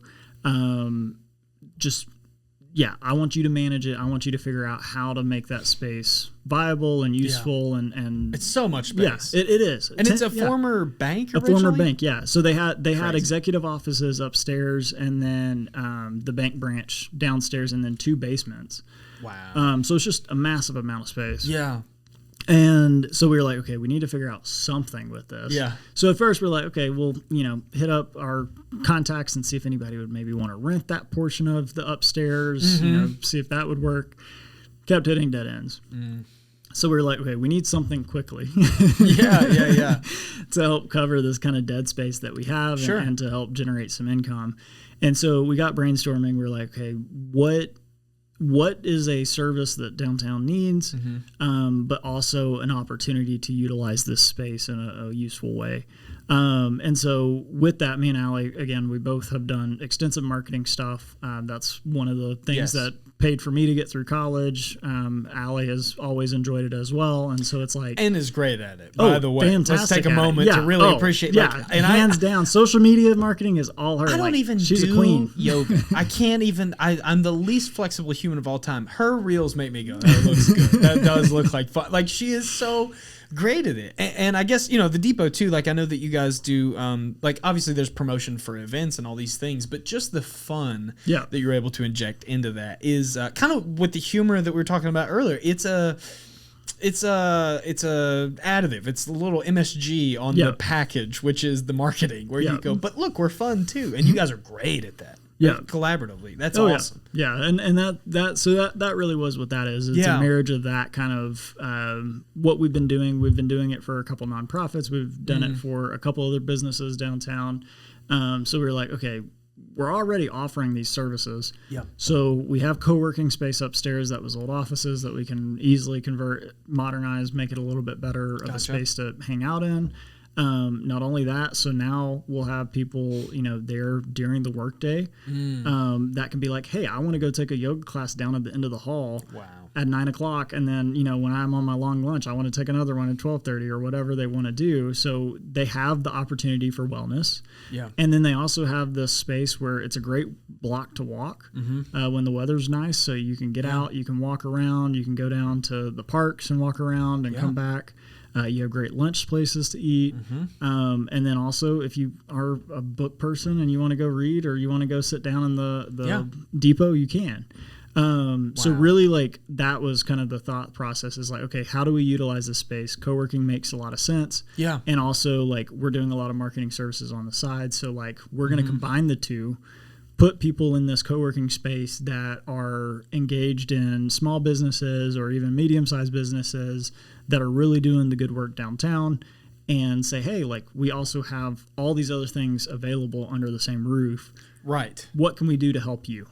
And that's kind of the thought process there. Yeah. And so it's weird because it's not the same as launching a retail or launching the yoga studio where there's a lot of kind of upfront things that had to happen. Right. Right. It just kind of naturally fell into place. Yeah. And you already had the space too, which is huge. And I think the co-working thing is super interesting to me because one of our newest venues in our rotation in Johnson City now is Spark Plaza. Yeah. And they're great. Mason is awesome. I've worked with him quite a bit on our shows there. And I think that seeing the inside of that space and what they did, it's a massive space over there. But seeing even more than that several of their members or the people who use their space support Don't Tell simply because it's in that space. I think they're doing a similar thing to you all where they're creating this environment that's almost like a one-stop shop for these many different things, including that sense of community or events. I think that's brilliant. And I think that the fact that you all already had the space but a lot of people have dead space. Yeah. You guys had the vision or the insight to go, what's the pulse? Where do we feel could take up this space? Because you could have put, whatever, a model train replica center up there that nobody except train enthusiasts would go to. Instead, you created something that I think would you say that co-working is almost something that like a lot of people could really utilize and maybe don't even know to some degree? Yeah, so I think that's a big opportunity, and might ruffle some feathers here. All right. But I mean, the end of the day is we have a lot of people moving to the area. Yeah. Like I don't care what you say. I don't like, you can push back on it as much as you want, but it's I don't happening. get it. I don't get the push. To be honest with you, you're in good company here. Exactly. I don't understand. And I'm like, yes, it puts stress on infrastructure. It puts stress on some of the things that, makes Johnson City, Bristol, Kingsport what they are. Yeah. At the end of the day, like, the more people that come into our area, the better we can be as a community. Yes. And it's going to change dynamically. And that's what kills me. I'm like, clearly you did not grow up in Johnson City, because if you were alive from the 90s to the 2000s, it's a completely different place. It's so different. I think it's happened at such a slow rate, perhaps, that it's nobody's almost been jarred unnoticeable. by it. Yeah. And now it's like kind of quickening up, and so everybody's like, oh my gosh. Dude, I think just across the board, resistance to change has never made sense to me. Yeah. Never made sense. I don't relate to it. I don't enjoy. In fact, oftentimes I'm disgruntled by it, or I run, like when starting my position at my job now, the person before me had been there for about a decade, and the company has existed for 83 years. Pretty largely, the strategy for marketing has remained unchanged since the 60s. The 1960s is when they developed this strategy for marketing. So I came in, and I'll be the first, a little guns blazing, to go, let's modernize this role. And so often I heard the phrase, well, we've just always done it that way. Yeah. Nothing pisses me off more than that. And I think that a lot of times, I have a friend, Michael Rose is a good friend of mine, and I used to do a podcast with him, and he still did stand-up. He's a realtor locally, and he started this series online where he was talking about this, and he received a lot of pushback from people of going, oh, you're just a realtor, you just want to sell houses and bring people in. And he was one of the first people I saw, this is over a year ago now, going, what is your issue here? Yeah. Like, what? They're bringing all these jobs and families and new cultures and ideas here. We don't want it. Why? I just don't understand. So, again, to flip it to you all, that you all see that writing on the wall and go, how do we capitalize? Almost feels like a negative word, but how do we provide for that need? Yeah, that's huge. Yeah, that's a big deal. And that's the thing is, like, ultimately, with both the bookstore and the yoga studio, we have a mix of customers. We have people coming in that are like coming in from working at A.O. Smith. Like they're manufacturing water heaters downtown, and it's like they're doing that, and that's what they do day to day. And they come in and need to relax and do yoga, or they need to come and pick up a book or do book club or whatever. Yeah. So we have, the manufacturing folks coming in. We have folks that are coming in from, they've just spent 4-day tens, over at the hospital, and they're coming in and needing that time to like find relaxation and something that's not chaotic. Yeah. And so there's this group of people that are moving here that are holding jobs outside of the area. Mm-hmm. And I mean, when we moved back, I was not going to find a 6-figure job working in Johnson City, Tennessee, doing what I did. Like, it was not going to happen. Yeah. Unless you're a bartender at Yeehaw, that's the only way to make 6 figures in Johnson City, too. There's no, the mayor doesn't even make 6 figures. Yeah. You can't do it. The mayor makes $25,000 a year, I hear, in Johnson City. But so it's like, even with that, like, I'd grown up here, and I knew that, like, the potential to continue to make that type of money, like, I was going to have to work outside of the area. I was going to have to sacrifice and take trips up to D.C. regularly and all that stuff. Yeah. And I didn't want that personally. But I know that people are like, hey, like, to provide for my family of 4 kids and wife, like, I'm going to have that remote job. Something. And so I think those are really the folks that I'm like, I don't want them living on some farm out in Greenville. Yeah. And not interacting with any Tennessean. Like, that is not my goal, because after a little bit, you're going to start becoming a little disgruntled and weary of your neighbors and carrying around your shotgun. Disconnected. And I don't want you disconnected. I want you connected to the community. I think what you're mentioning, too, about the pushback against people moving here, part of the resistance to that, or maybe just the fear or ignorance involved there, too, is like, oh, they're bringing all these new ideas that don't align with what we are. Isn't the solution to that to allow those to mix and morph into something new? Is that not, because I feel like so often, and I will say, like, just for families sake, I typically hear more perspectives from more traditional conservative values. So a lot of the pushback is like, oh, I don't agree with what they're doing, so, brick wall. No. Yeah. Isn't that the problem in itself, though? Because, like, if you just allow it to flow in and create that organic mix, what's on the other side of that? And maybe this is wishful thinking. Also, I don't know what the hell I'm talking about. What I theorize is maybe on the other side of that is this organic mix of things that creates something new and something different, but that's not a negative thing in my mind. I've never understood that. I really haven't. And I think that's really the misconception, is that the folks that are moving here are going to come in with these radical ideas and be like, we're going to socialize everything. Yeah. And it's like, first off, if you've traveled anywhere in the country, you know that nothing's socialized to that degree, not to the degree that the fearmongers are saying. Right. But the reality is that you're right. Those new ideas, when they bring them in, if we wall them off, they're going to continue to exist by themselves, just like we've continued to exist by ourselves. Yeah, and if your complaint about a culture or a viewpoint or a group of people is they won't change their ways, so I'm not changing You're mine. the problem. Where's the irony here? Yeah, right. That's you're just adding to this ongoing thing, and I think. Objectively, if you take yourself like outside of this, like to someone listening, I'm sure they'll go, well, what's a bookstore have to do with all these big, societal I think a lot. Oh yeah. I think it starts at that level. At welcome in. I think that means a lot. I believe that. And I think that comedy is a weird opportunity for me to engage with those. A lot of it is satire or toying at the very ideas we've been talking about. So it's almost different in a way, whereas you're like actively trying to create things that we're talking like nostalgia and engagement and returning community and stuff. Whereas like sometimes comedy could be the antithesis of that. Sometimes it's shutting down engagement a little bit. But I do think that outside of comedy and living here and being in your business and others, I do get this weird feel that we're moving in the right direction a little bit. I do believe that. I mean, do you think so? Outside of your business downtown, are there any that like you look to and go, that's like a second home to me? Is there a restaurant that you guys eat at all? Is there anything in Johnson City at all that you're like, that's our spot? And don't blow up your spot. Also, don't give it away if it's like a quiet little nook that nobody knows about. But I think I'm always interested because you're down there all the time. You're there every day, all the time, and you live. Yeah, I was gonna say we live in downtown, so it's like everything.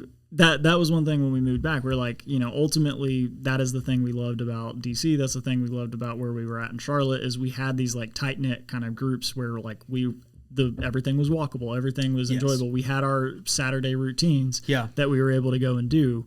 And so when we came back to Johnson City, we didn't want to live out in the ridges not the ridges. I'm not that rich. I was about to say, these books are doing all right. Yeah, the books are doing real well.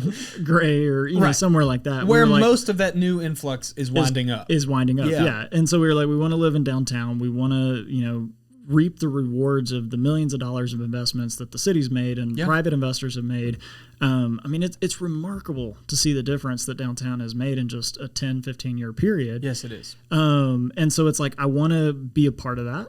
Yeah. And I want to engage in that. And so for me personally, it was Brewed Plum was originally what it was called, but it turned into Dos Gatos.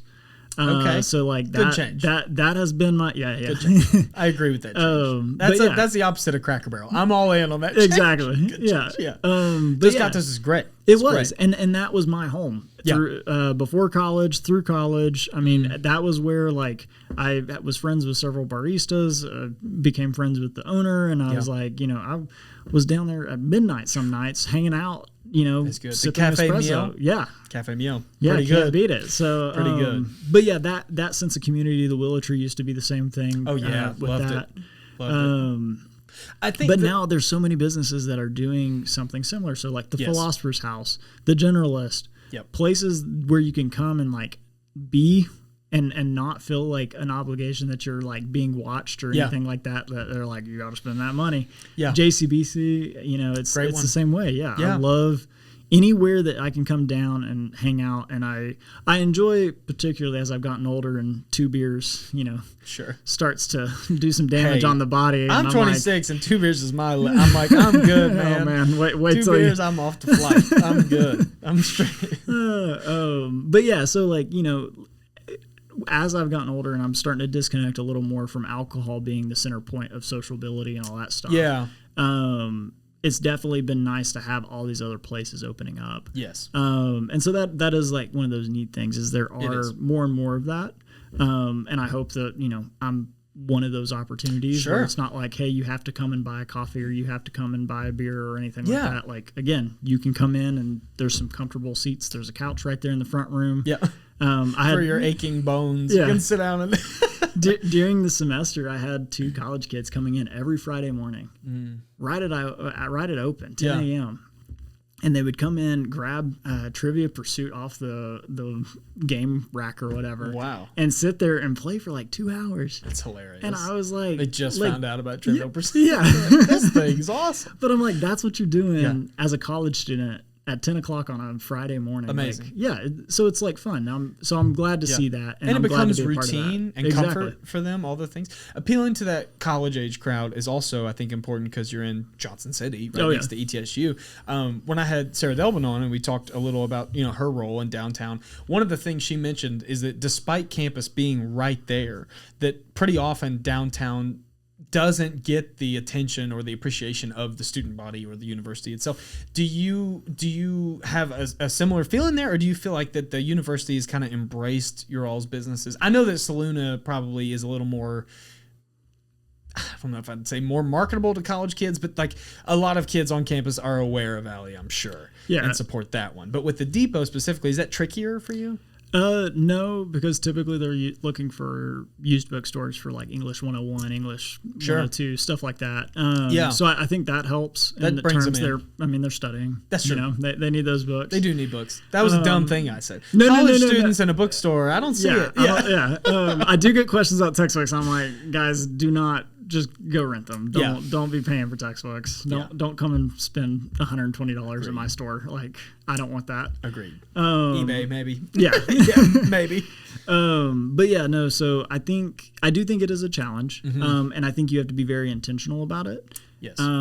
But it also, you have to be aware that, like, again, like when I was in college, I didn't have a ton of money to spend. And so like where I was spending money, I was being more deliberate when I was in school. To make sure that like I was hanging out with friends or whatever, I would save money to make sure I could go to Cookout or Main Street Pizza or wherever we were trying to hang out at. Rest in peace, Main Street. Oh man, so good, so good. Thai curry, Thai curry pie. I know it sounds crazy. For anyone listening who's not a Johnson City person and doesn't know what I'm talking about, they had a pizza. There was a Thai curry chicken pizza, and it was unreal. Yeah, it was so good. And they had one that had like a spicy sopressata. We could go on forever. Anyways, that book, that cookbook club you were mentioning, maybe Thai curry pizza is the next one. There you go. Thing. I'll find one that has a recipe for that. Just okay, you got it, man. You're good. You are good. You're already figuring out ways. The college thing, I think, is interesting. Also, college kids drive and they have their own money and they pick their own routines and they pick their own days.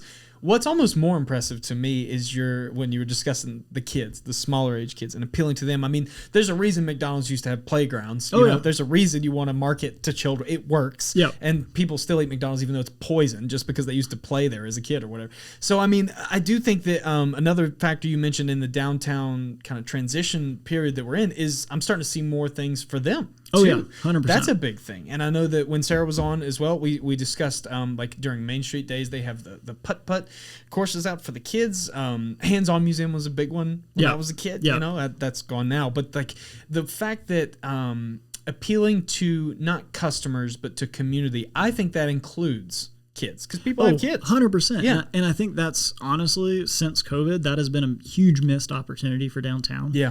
And I personally believe that it is to blame because we moved hands-on outside of downtown. I think that was a huge mistake by the city. I agree.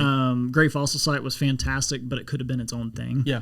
And would have gotten just as much and it was attraction it and already everything was. else. Yeah, I agree. And while hands-on is great there, it's definitely leaning a little bit older, Whereas when hands-on was downtown, it definitely captured that like 2 and up age range. Oh yeah, and 26. I'd go right now. I would too. Yeah, the airplane in the basement. I can't have. Yeah, airplane in the basement, fake grocery store, the Noah's Ark it. exhibit. The one thing that I remember, and I cannot believe you said the Noah's Ark exhibit. You remember it? I'm traumatized by that. Traumatized? Yes. What? So I went to preschool like right across the street from it. All right. And they like brought us in and they like went through, or we played it hands on, and then like at the end they had all of us like kids, like 30 something kids, get in the ark. That's a small ark. It was a small ark. And they shut the doors and then tell us the story of Noah's Ark. While these animals are staring down at you. And it's just like, I'm like little 5-year-old Andrew, like, were they playing like rainstorm sounds too? Like, oh my god. The whole story. That's the and I was like, why would you do this in such a dark space? Yeah, there's a water buffalo looking at. I've never seen a water buffalo. I'm 5. Why are we in here? That's hilarious. So some mistakes were made at hands-on. Okay. Yeah, a few. People make mistakes. That's fine. But still, that nostalgia was all there, and like even like now, it's still like on the sidewalk, and I walk past it, and I'm like, man, I wish like we had a hands-on downtown. Yeah. And so that was part of the motivation. Is again, a lot of these people moving in, they're families. This is not just a couple moving in, no kids. Yes. Making a ton of money, just not spending it here. Like these are families that want something to do. Right. And so to me, any business that is offering something geared toward children is a benefit for downtown. Agreed. Because ultimately, like, if the only place you can take your kid is Atlantic L House, right, and let them play in the gravel out, in the thing while you're drinking a beer. Yeah. First off, you got to stop at 2 beers because you got to drive your family home. Got to stop. Mom might have 3 beers, but you got to stop at 2. And so it's like, first off, that reduces the amount of income that they can make. Yeah. Because they're now having to make this a family-oriented area. Right. And the kids have to interact with other patrons who don't have the same alignment. You know, like it's not a space for them. And it's not that that's wrong. It's of like course totally not. Fine, and the kids have fun. They'll run and play in the little creek there. Oh yeah, I've played over there myself. I love it. It is a nice space. But I agree with what you're saying, that like providing a space that accommodates them, and not to say that the kids area is ever like an afterthought. I mean, Atlantic L's awesome. I spent a lot of time there myself, but I do think that there's something to be said for a business who goes, we should probably tackle this kids thing versus creating it with that in mind. Yeah. That's a different thing. And that's so have you been to the new Johnson City Brewing location on West Walnut? Not yet, but I've been in there when it was Create Appalachia before that. Yeah. So they Eric, whenever he bought that space, that was really kind of the vision. He was like, okay, I want to make sure we're basically in the Tree Streets. This is the neighborhood hub for the Tree Streets. Yeah. I want to create a space where families can come down. There's alcoholic options, but there's also a lot of non-alcoholic options. There's root beer. Big. There's all sorts of other stuff that they can have. And then out back, he's put in a playground. He's put in a nice fence. He's like making it this space. I noticed that. Where families can hang out. Yeah. And it's like that right there is key. And Dad can now have 3 beers, right? Because he's walking home with the kiddos. Yeah, and we'll be here another 4 hours while they play on the Jungle Gym or whatever. Exactly. Anyways. So, which only benefits the sales and the business. Yeah. So it's smart for small business to make sure that we're doing things for families, because that is who is going to be coming downtown. This group. That used to be at Newman's and all these places late night and stuff like that, and especially with the 1 a.m. sales moving back, like we need to make sure that we're targeting this family age group, because they are going to be the ones that are coming downtown, and ultimately I hope that these kids are going to have formative memories so that they can, as they become teenagers, they're like, man, I want to go hang out downtown, and Mom and Dad have been bringing them downtown for 10 years, so they can be like, oh yeah, Sam, you can go and drive downtown. It's not too dangerous. It's go park over there and go to I do get your think coffee. If any of those kids were to be locked in an ark, there's a good chance they wouldn't ever want to go downtown again. Like, the fact that you opened your business across the street is interesting to me, that you didn't go, I'm never going down that Notice street it's again. in an old bank. I really love the bank. It's true. You love the old bank downstairs. If the airplane was still somewhere, it would be in one of my rooms. That's what the co-working space should have been. It should have been the ark. There you go. All the mounted heads. I do think the formative thing with the kids is interesting too, because I think like with the McDonald's example, the playground, it's almost easy from my mind to leap to like polarization is just everything anymore, you know, in either direction, it's black or it's white. I think when discussing things like the co-working or the kids approach or the college or really anything that we've talked about, it's easy for people to go, oh, it's all for sales, or, oh man, they're all about the community. I don't know that those two have to be mutually exclusive. Like, you have to pay your rent, you know, books pay your rent, like you said, but also it's perfectly acceptable to me, at least, that yes, this person needs me for their purchases and the sales is what pays the rent, but that they also maybe care about me and my involvement and commitment. I don't know why that's hard for some folks as consumers, you know, and I think, is that maybe because we're used to that big brand Target? That's what I was about to say. I think we're so skeptical of anyone who's business.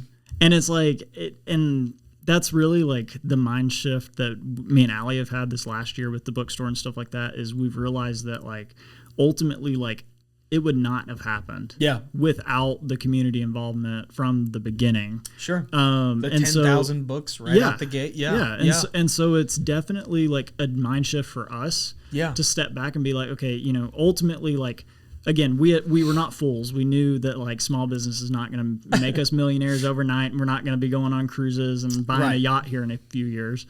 But ultimately, it's shifted us from, okay, we're owners of this thing, to more of, hey, we're stewards of this really cool thing that we get to create on this corner of Main Street. Yeah, and that's something that's an opportunity that not many people get to have. Right. And so definitely like shifting from, okay, hey, we own this thing and we want to make a lot of money from it or anything like that, it's not possible. Yeah, it's not. It's just the reality of it. I don't think you would get into the used books game if you're like, if you Google how to make $1 billion, that's way down. That's not what ChatGPT said. Yeah, it's not what they said. But yeah, so it's like, okay, so if that is not a realistic goal, then what is a realistic goal? And it's being this thing that when somebody looks back here in 20 years, hopefully they can be like, man, I really loved going to that bookstore downtown, and Mr. Andrew, you know, he treated me like royalty every time I walked in there, and I got a book, and that's my love for reading. Yeah. Like that story, and like it's exactly my story with my principal and the teachers that I had that really instilled reading into me, and like why I love it is, you know, they had no ownership over my education or any of that sort of stuff. They weren't getting a return on investment. They weren't getting any of that. Yeah. You know, they didn't care if I succeeded or failed, but yet they had stewardship of me during that time when I was in school. And so if I can provide that same thing, even though, again, it's not mutually exclusive. Like, I want your mom or dad to buy some books so that I can keep my doors open. But part of that is the incentive is so that I'm here the next time you come too. Exactly. It's not all about you. No. Yeah. This is a long game that I'm playing. Right. A real one. You're talking 50 years. You're talking retirement. That's when you're old and curmudgeon. Yeah. When you're the new admiral. I'm only calling him the admiral from now on. Next Christmas, you're getting a captain's hat from me. Thank you. I appreciate that. You got to wear it every day. That's the only rule. People must address you as the admiral. They'll be like, he's the youngest admiral in the Navy. We don't know why he quit. Man. but yeah, no, I just think that's and honestly, it's a lineage. That in Johnson City, like I'm kind of falling into as well. It was crazy. So before, there was a bookstore called The Bookshop in downtown for like 50 years, 60 years. Really? And it had started out in the John Sevier Center when they had commercial on the bottom floor. And it was still a hotel. And then it turned into the John Sevier Center. They moved the commercial out. They moved over to Spring Street. After before the holidays, I had a couple come in and they saw a print that I had of John Sevier in there, and they're like, "Hey, like, is that for sale? Like, we want that." And I was like, "No, that's not for sale, but I can like make you a print of it if you want." Yeah. And so they were telling me that, "Hey, this is something that we're interested in." And I was like, "You know what? Why? Like, that's just kind of a weird thing to be like, I want a print of the John Sevier Center." Pretty specific, yeah. And then they were like, "Well, my grandfather opened the bookshop." And so they got to talking about it. We, were talking about kind of what it was and all that stuff. And I found a receipt that I had hanging on our little bookmark wall from a book that had come in, and I like gave that to them. And I got to looking at it, and I pulled up some old newspapers and stuff. And that guy, he opened a bookstore literally just to pay the bills. Yeah. Ended up getting involved in the community pretty heavily. Ended up being mayor of Johnson City. Whoa. And then retired, sold the business to another couple, and they, continued on the legacy of that bookstore. But it's just so neat that, like, that's the company that I'm in, is like, right. I have had no idea about this prior owner or anything like that until this customer came in and was telling me more about this bookstore. Yeah. But it's like, that's a living legacy of that person. Right. That was done through a commercial enterprise that's no longer around. Yeah. But yet a bookstore downtown in 2025 gets to be that continuation of that. It kind of embodies that spirit downtown for new people who, like, in my case, I've never even been in the bookshop. So I'm totally disconnected from the nostalgia factor there. But the idea that the kind of the, I hate this word and I use it on the show all the time, but the vibe of the used book store still exists. I think that's huge. And you're getting to create first impressions with kids and prey on that nostalgia a little with the older generations too. That is cool. Also, so I mean, based off that description of his trajectory, when you run for mayor, we will look back on this episode and go, he started out with the bookstore and then he sold it and then he's the mayor. I mean, this is going to be crazy. And also, I know you're going to offer me a position on your cabinet, and I accept. Let's just clear that, okay? Is there like a Secretary of Humor? Is that a thing? Hey, we need it. For downtown Secretary of Humor? I would be so proud of that. I'll pull you into any press conference that just requires that extra level of humor, and I would get you. Man, I got some really bad news for y'all. Oh, and here's Nathaniel, my humorist, coming in, the Johnson City official Secretary of Humor, to deliver this devastating speech about the natural disaster or what. Oh man, you'd be fired from office so fast if I was on your team. Don't hire me. Or reelected. Who knows? Maybe it would work. Honestly, these days, who knows, man? If you host a game show, you can be it is what it is. I do want to ask real quick too about one thing that really fascinated me when talking with Allie is this idea that not only are you involved in operating 3 businesses simultaneously, but that you're doing that in conjunction with your wife. So if you're having a great day at work, you go home and your wife's there who's also having a great day because it's the same job. That's great. If you're having a bad day at work, you both go home at one point to a van, to a taped off section of the floor, and you have to exist. So just talk to me a little about some of the, the challenges versus I'm sure there's pros and cons like with anything, but that is so, I think, unique to you all, at least in my kind of radar of peers and friends, that you're doing this together. So I'm sure there's a lot of camaraderie and building on each other, but also I think a lot of people want to imagine, based off your success in marketing or in your social media, or how well the business is going, they've got it all together. I mean, what's it really like to run 3 businesses at the same time with your wife?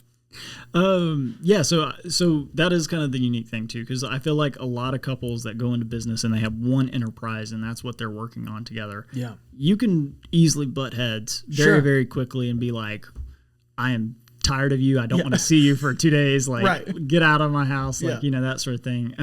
But that doesn't really happen because, again, with having the 3, Saluna Sage, that's Allie's through and through. Like, that is hers. Like, I'm here to support that. Yes. And then with the bookstore, it's the same thing. That is my baby, and she's here to support that. Yeah. And so in that, when we both have bad days, that we're ready to. But it does happen. Zone out on TV or something like that, or be quiet after dinner, like that. That it's okay. Like that those days happen. Yeah. Or the end of the month when you're coming up on that next month and that rent check's due, and you're like, gosh, how are we going to do it? Like, this is stressful. Yeah. How do I tell her? Yeah. But ultimately, like, I think that's the stresses and stuff like that, is being able to share that. Yeah. Because again, it is under one roof. So we do have this like shared entity that's in between the two. Right. But at the same time, it's like, okay, if Allie says this is what I'm doing with the yoga studio and I don't agree with that, I can say, well, try it. Yeah. Have fun. And she can try it, and if she succeeds, she can be like, proved you wrong. Yeah. And that's cool. So there is like a level of like healthy competition as well, of just like, you know, we're working together on this thing, and ultimately like we want to be able to pay the bills. But at the same time, like we want to build this thing that's greater than us. And so, yeah, it's definitely, it's the same thing. We joke all the time that these are our children. Right. I mean, they're as much work. Yeah. If not more. Exactly. Yeah. Luckily, they have a little better return on investment. Boy, do they. Yes, they do. Yeah. You don't have to wait 18 years for them to start paying you back a little. Yeah. 25. At least. 26 in my case. Sorry, Mom. Still leeching a little bit. But yeah, so it's like, you know, with that, like the challenges that comes with that is very similar to raising a child. And so like you do have those struggles, you have those nights where you're for me, it's acid reflux. I'm like, man, I'm popping those tums in the middle of the night. Like, man, please, like, chill out. Somebody buy a book. Yeah. But at the end of the day, though, that makes those wins even sweeter. So it's like when we do have that interaction, that's just like reaffirming, like, hey, man, this is where we're supposed to be in this place and time. Yeah, doing what we're supposed to be doing, and like not having the stress or the anxiety that I was having with the prior job or anything like that. Like, man, it's so rewarding, and it's like she sees it, I see it, in her, like. Yeah, so we're front row seats, right? At the same time, and it's like you feed off of energy, just like anything 100%, else. So it's almost amplified, like the payoff in some ways. And I think on a much smaller level than you all, I do relate to that in that, like, and you've seen, you know, some of our don't tells too. Like Haley's always there. Yeah. She works the door. She helps me set up chairs. She tells people to be quiet. That's her favorite thing to do is to shut down somebody who's talking. She loves it. So, and I think much to your point, like after a successful show, when it's over and we've gone back, and, you know, a lot of times for me, the work's just starting when the show ends, of loading up the chairs, and then we get home, we have to unload everything and break it down and clean off the equipment. At that moment, at usually 2 a.m, when we both crash into bed and we go, we did it. I can't help but think that if I were doing that on my own, I would miss out on something. Oh, yeah. That would be slightly reduced, you know, because I have that other person to share that victory with. I think that's really awesome. And I think that in the same way that people would look at you all from the outside and assume, oh, everything's perfect, they're all successful, all these things, I don't think they factor in the difficulty before the success that they see. Does that make sense? People think, oh, look at them, they're so happy. Oftentimes, doesn't that come after a period of unhappiness? You know what I mean? Like, that's how I feel about it anyways. Yeah, and that's the thing, is like a lot of people don't see that. Like, we're celebrating the wins because we've had some losses along the way. As I said, like 90% of the people going through are not going to be meeting my sales target, or not going to be doing, you know, these things, or not going to have these magical moments. Yeah. That's okay. Right. Like, it's part of it. It's part of it. Yeah. And two, like, we're both, luckily that's one thing that works for us, is that we're both the type of people that, like, when we're disappointed, we just do something. And so, like, a lot of times, like, we come home from a rough day at work and we're like, man, this sucks. Yeah. We're like, okay, the dishes are piled up in the sink, let's wash dishes. Tonight's, you know, and it is what we do, you know. So it's like, but like that forward momentum, it like keeps us from like taking it out completely on one another or something like that. It's like, you know, this can be a rough thing at times, but like at the end of the day, like, you're not my enemy. Yes. You're here for me, and even if you're annoying me, you're here for me. So I'm going to figure out how to take out this energy and let it go. And that is, I think, to be honest, that kind of supersedes the business dynamic that's unique to you all, in that just like couples overall, I think often may be lacking in that. And I'll even extend that to myself and Haley and go, there are moments obviously where neither of us are perfect, where we're just on different frequencies, we're not functioning as a team. You know, that happens.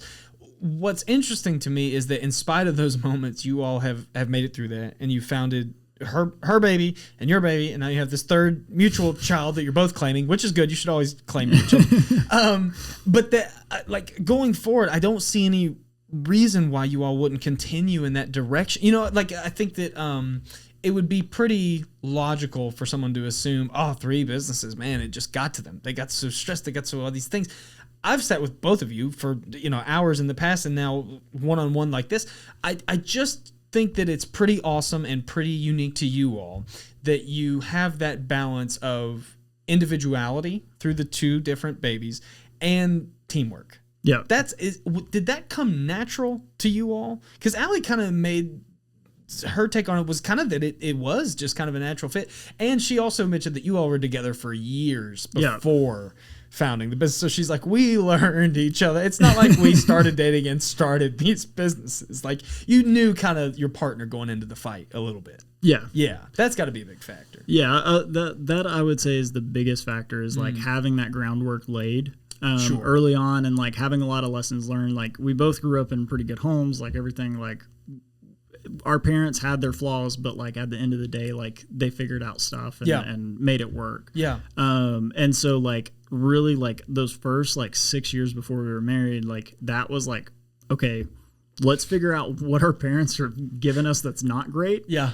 And let's ditch that and figure out what we can do together and make that work. Yeah. And so then, when we got married, it was like a natural, like, okay, hey, like, this is something we want to work towards something. Right. And the first thing was the van, or moving to Charlotte. The second thing was the van. Then, I was going to say, if you can coexist in a van with your wife on the road while you have double vision and you're driving through South Dakota, if you can navigate that, I would imagine running a yoga studio is not that big of a, right. Yeah.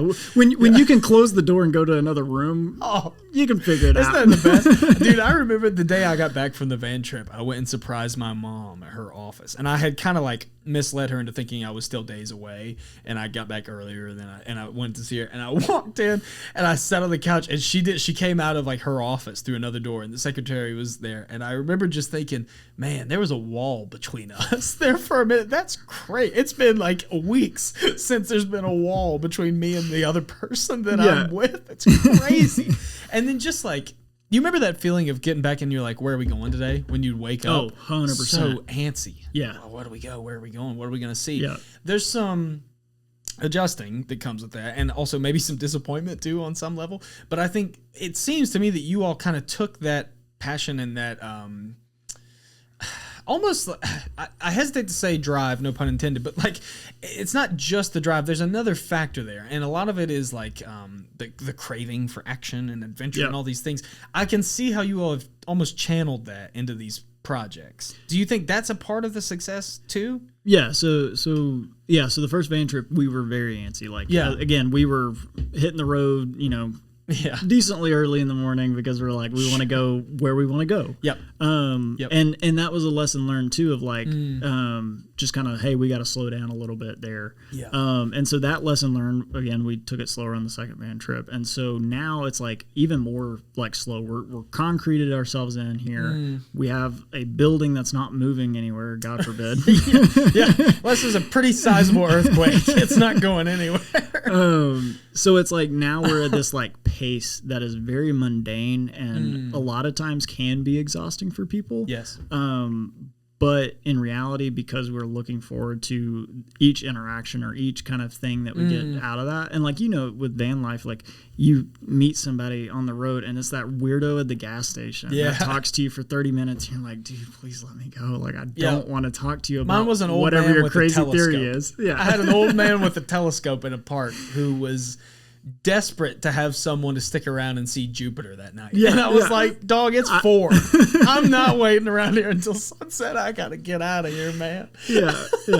But yeah, and so it's like those, like, even though that like was such a like experience in the moment, you're like, man, get me out of this. Now you look back and you're like, man, that was hilarious. It was awesome. Like, it was a great interaction with another human being that I'm never going to see again in my life. No. And I think now, hopefully, like, I see most of my people again.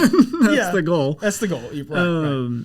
And that comes with its own challenges. Yeah. But yeah, no, it's I definitely feel like that like played a part into it, is like learning how to channel that energy into building something a little longer term than what we have. And we're not sitting over here. I'm not, Sam Walton over here trying to build something that exists after I'm dead and gone and my children are billionaires. Like, with the Cracker Barrel rockers on the front. Exactly. You're creating a Cracker Barrel. Not the goal here. Right. But at the same time, I want it to serve the community in a way. And I think that's why we have a lot of, pans on the stove going at the same time, is because we know that like ultimately like something like these things, some of them are going to stick and some of them are going to wane away, and that's okay. But like, as long as the energy that we're pushing for and all that sort of stuff is useful, we're going to go for it, because it's going to serve somebody in that moment. Right. And serving others too, which is a big separation, I think, from a lot of the other factors we've talked about, where it's like, I think, in my opinion, at least, what makes a community embrace a business is that I don't feel at all that you're taking advantage of me. If anything, I think you're playing to me or giving me some level of experience or nostalgia or comfort that nothing else can. Yeah. And I think that sharing that approach with someone, like the fact that you all have the same mindset there, is good. And I'm sure there's probably areas where, maybe she's the financial and you're the whatever. I'm sure there's sometimes a conflict, but more than that, it's like just the fact that you can operate these three ventures together and be not only happy doing it, which is maybe the biggest hurdle, but find success in it. That gives me some hope. In a way, for other, for that 3-year-old boy that comes into your store, that maybe one day he's the next person that owns a bookstore downtown because of Mr. Andrew was nice to him, and then he finds a receipt from a book he bought. That chain sometimes I get a little, maybe a little sentimental about that idea too, of these chains or these flows of things, and stand up obviously is one for me, where it's like, the love for it that was imparted on me as a kid, I now actively pursue. Yeah. And the goal is that I install that same love for it or appreciation into 60 strangers every time I'm on stage. Exactly. That's really important. Yeah. That's awesome. And that's the thing, is that seed that you're planting. And that's the rewarding part. And I think, ultimately, like Allie and I have had periods where we've planted a lot more than we've harvested. Sure. And then there's times where we've harvested more than we've planted. And that is a rewarding thing, is both ends of it, is like knowing that like the practice and the exercise of both of those things. Yeah. And doing what we can to, again, stewardship just keeps coming to mind. It's like that act of doing that for something greater than ourselves, I think, is what's rewarding. And we can't have kids, so it's like that's something that's not going to happen for us. So it's like we want something that is multi-generational. Yeah. So it's like, what do we do? Like, got to create something. So got to create something. Also, I mean, I think too often maybe we get a little focused, and most of this is because my family's pressuring me to get married and have kids. I do think that often in at least like my local society, I do see a lot of pressure on this idea of like start a family, raise kids, all these things. I think more often what people are trying to say is create things that last, create moments, create experiences, create empires, whatever you want to call, like that, create something that outlives you. And I don't see why the Books Depot or the Saluna or all these things you all have invested in can't be that. You know what I mean? That to me, that's one and the same. Of like, this is going to probably outlive us, and sure, maybe someone else is behind the counter every day instead of me, but it's there, or at the least, it's there in people's memory. Yeah, like the ark is not there, but you remember being locked in there. Yeah, with the animals. I think that's really awesome. Andrew, is there anything coming up that you guys want to promote? This will be out next week, so anything, any events? I know you do the regular concert series and all that cool stuff. Yeah, we do the regular concert series. Third Saturdays, different artists every month. Okay. We do, of course, the Cookbook Club, which is second Tuesdays now. We do a book craft night. So if you want to get crafty and make something out of an old book that's not useful anymore, definitely do that. I think that's third Tuesdays. That's awesome. We have story times every Monday for the kiddos. Do you read? And then regular book club. I do not read. We have a wonderful employee named Maddie who is fantastic. She pulls out the ukulele. She has Mr. Frog that is the whole part of it. And I mean, it's fantastic. Dang, I'm gonna have to come out on Monday. Yeah, the kids love it. I mean, they're over there sing-songy. That's awesome. Yeah, it's fantastic. It's a great time to come out. But yeah, definitely, check out those things that we have monthly on a regular basis. Yeah. But then also, I mean, my biggest thing is, and one of the passions that I have is downtown as a whole. Yeah. We always got new events coming out. So we have the Sweetie Trail coming up. Oh, that's right. That's going to be sweet treats, coffee, cocktails, and desserts at different places. So you can come out. Is that February? February, yeah. Okay. February 1st through the 15th. Okay. And then after that is Main Street Days, St. Patrick's. That's a good one. Edition. So it's That's always a fun crazy. time. Lots of green, lots of fun green. times. Yeah. But yeah, definitely come out and enjoy those things.